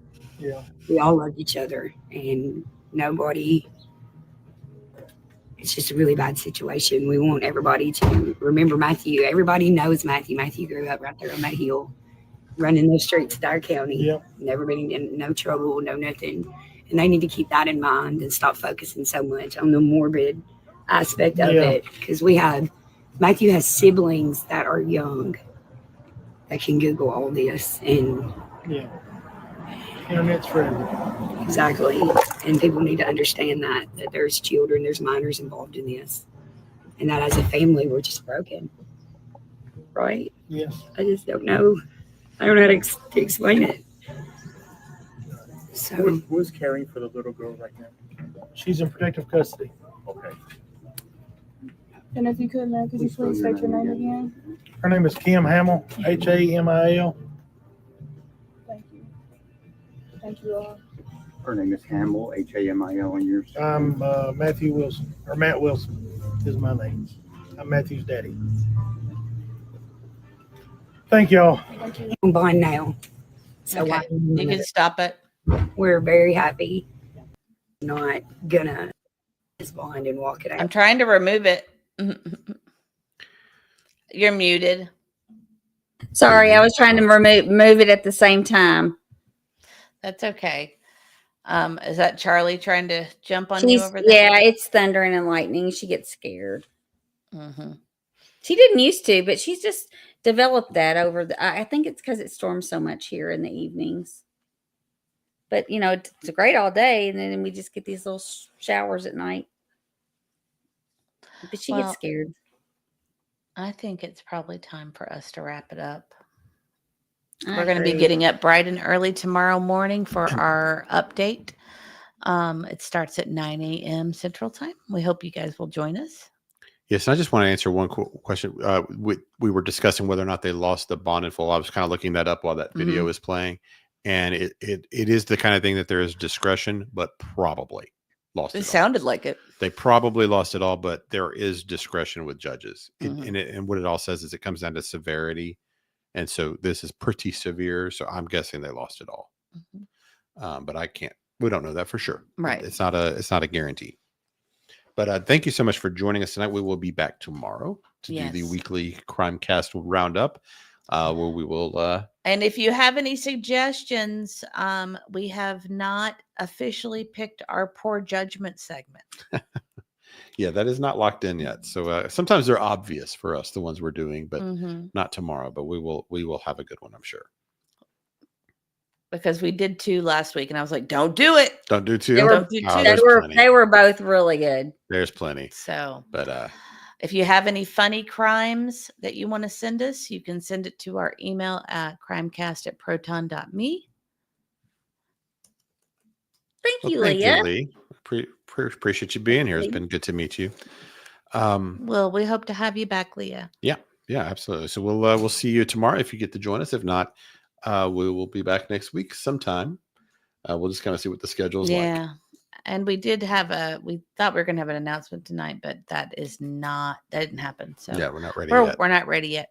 Anyway, thank you to all of our moderators, The Real Me Too, Dreaming of Blue Skies and Sandy Beaches, Mohawk Mom. Who else was in here? And the chat was fantastic tonight. You guys had some great stuff, and thoughts. And I mean, it's always, these are my favorite kind when you guys are so, you have so many ideas and thoughts and things that we haven't even considered. And Kansas City Chiefs, did I miss? He's having surgery again tomorrow. I thought it happened on Tuesday. Yeah, I thought he had it the day that we were Oh, that's what I thought. our It was last Tuesday. live. But it says Okay. tomorrow now. Hold on, I'm trying to see. Initial surgery went well, but he had a setback yesterday and had to be intubated. Again, got a heart cath today and surgery again in the morning. Well, we will definitely, everybody put your prayer hands in chat for Kansas City Chiefs, Kansas City Chiefs for life. I always want to say style. I don't know why. Please do that. And we'll make sure and we say prayers Definitely as well tonight. Let her know that we support her and her grandson for sure. Yes, definitely so. So, Okay. What? Oh, Sammy said identified a car in Brendan, and I think this is a pretty big operation, but he'd already snitched months ago, and maybe that has something to do with it. Yeah. Yeah. Maybe. Big operation, I think is true. There's Yes. something, there's a lot more to all this. And thank you to our subscribers and members. If I go through and start naming, I'll be here another half hour, but thank you guys so much. We appreciate you. I was trying to think, did we miss any of our awesome moderators who've been here to help us out tonight? Dreaming of Blue Skies, Sandy Beaches, Roll Me Too, Mohawk Mom, Nightbot. Let's see. I know we saw Jenny Machete earlier. If I missed you, I'm sorry, but thank you so much for your help. We do appreciate you. We couldn't do this without you. And thank you to all of our new friends that have joined us. And hey there, Shauna. Thank you to everybody. And thank you for the prayers for our son. Again, he's having an MRI on the 12th, and we would appreciate any prayers that you can give for, we want a positive outcome for him, or a good outcome. Yes. However you word it. And then anything else, sir? No. I think this went well tonight. This was interesting. I learned a lot about this guy. I thought I was prepared, but there were lots of things that were. I actually think this is just the beginning. I think we've got an onion here where we're going to be peeling back the layers. Maybe more arrests around all this too. Actually. Yeah, I think so too. All right, guys. Well, thank you guys so much, and have a good night. We'll see you bright and early in the morning. Good night, everybody. Good night.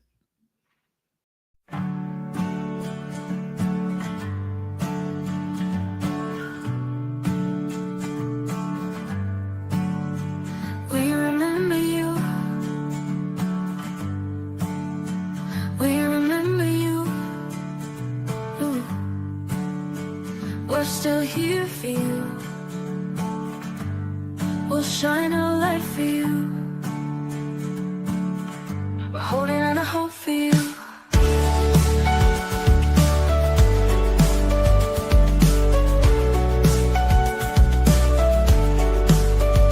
We remember you. We remember you. Ooh. We're still here for you. We'll shine our light for you. We're holding on to hope for you. We're holding on to hope for you. Ooh. We remember you. We remember you. We're still here for you. We'll shine our light for you. We remember you. We remember you. We're still here for you. We'll shine our light for you.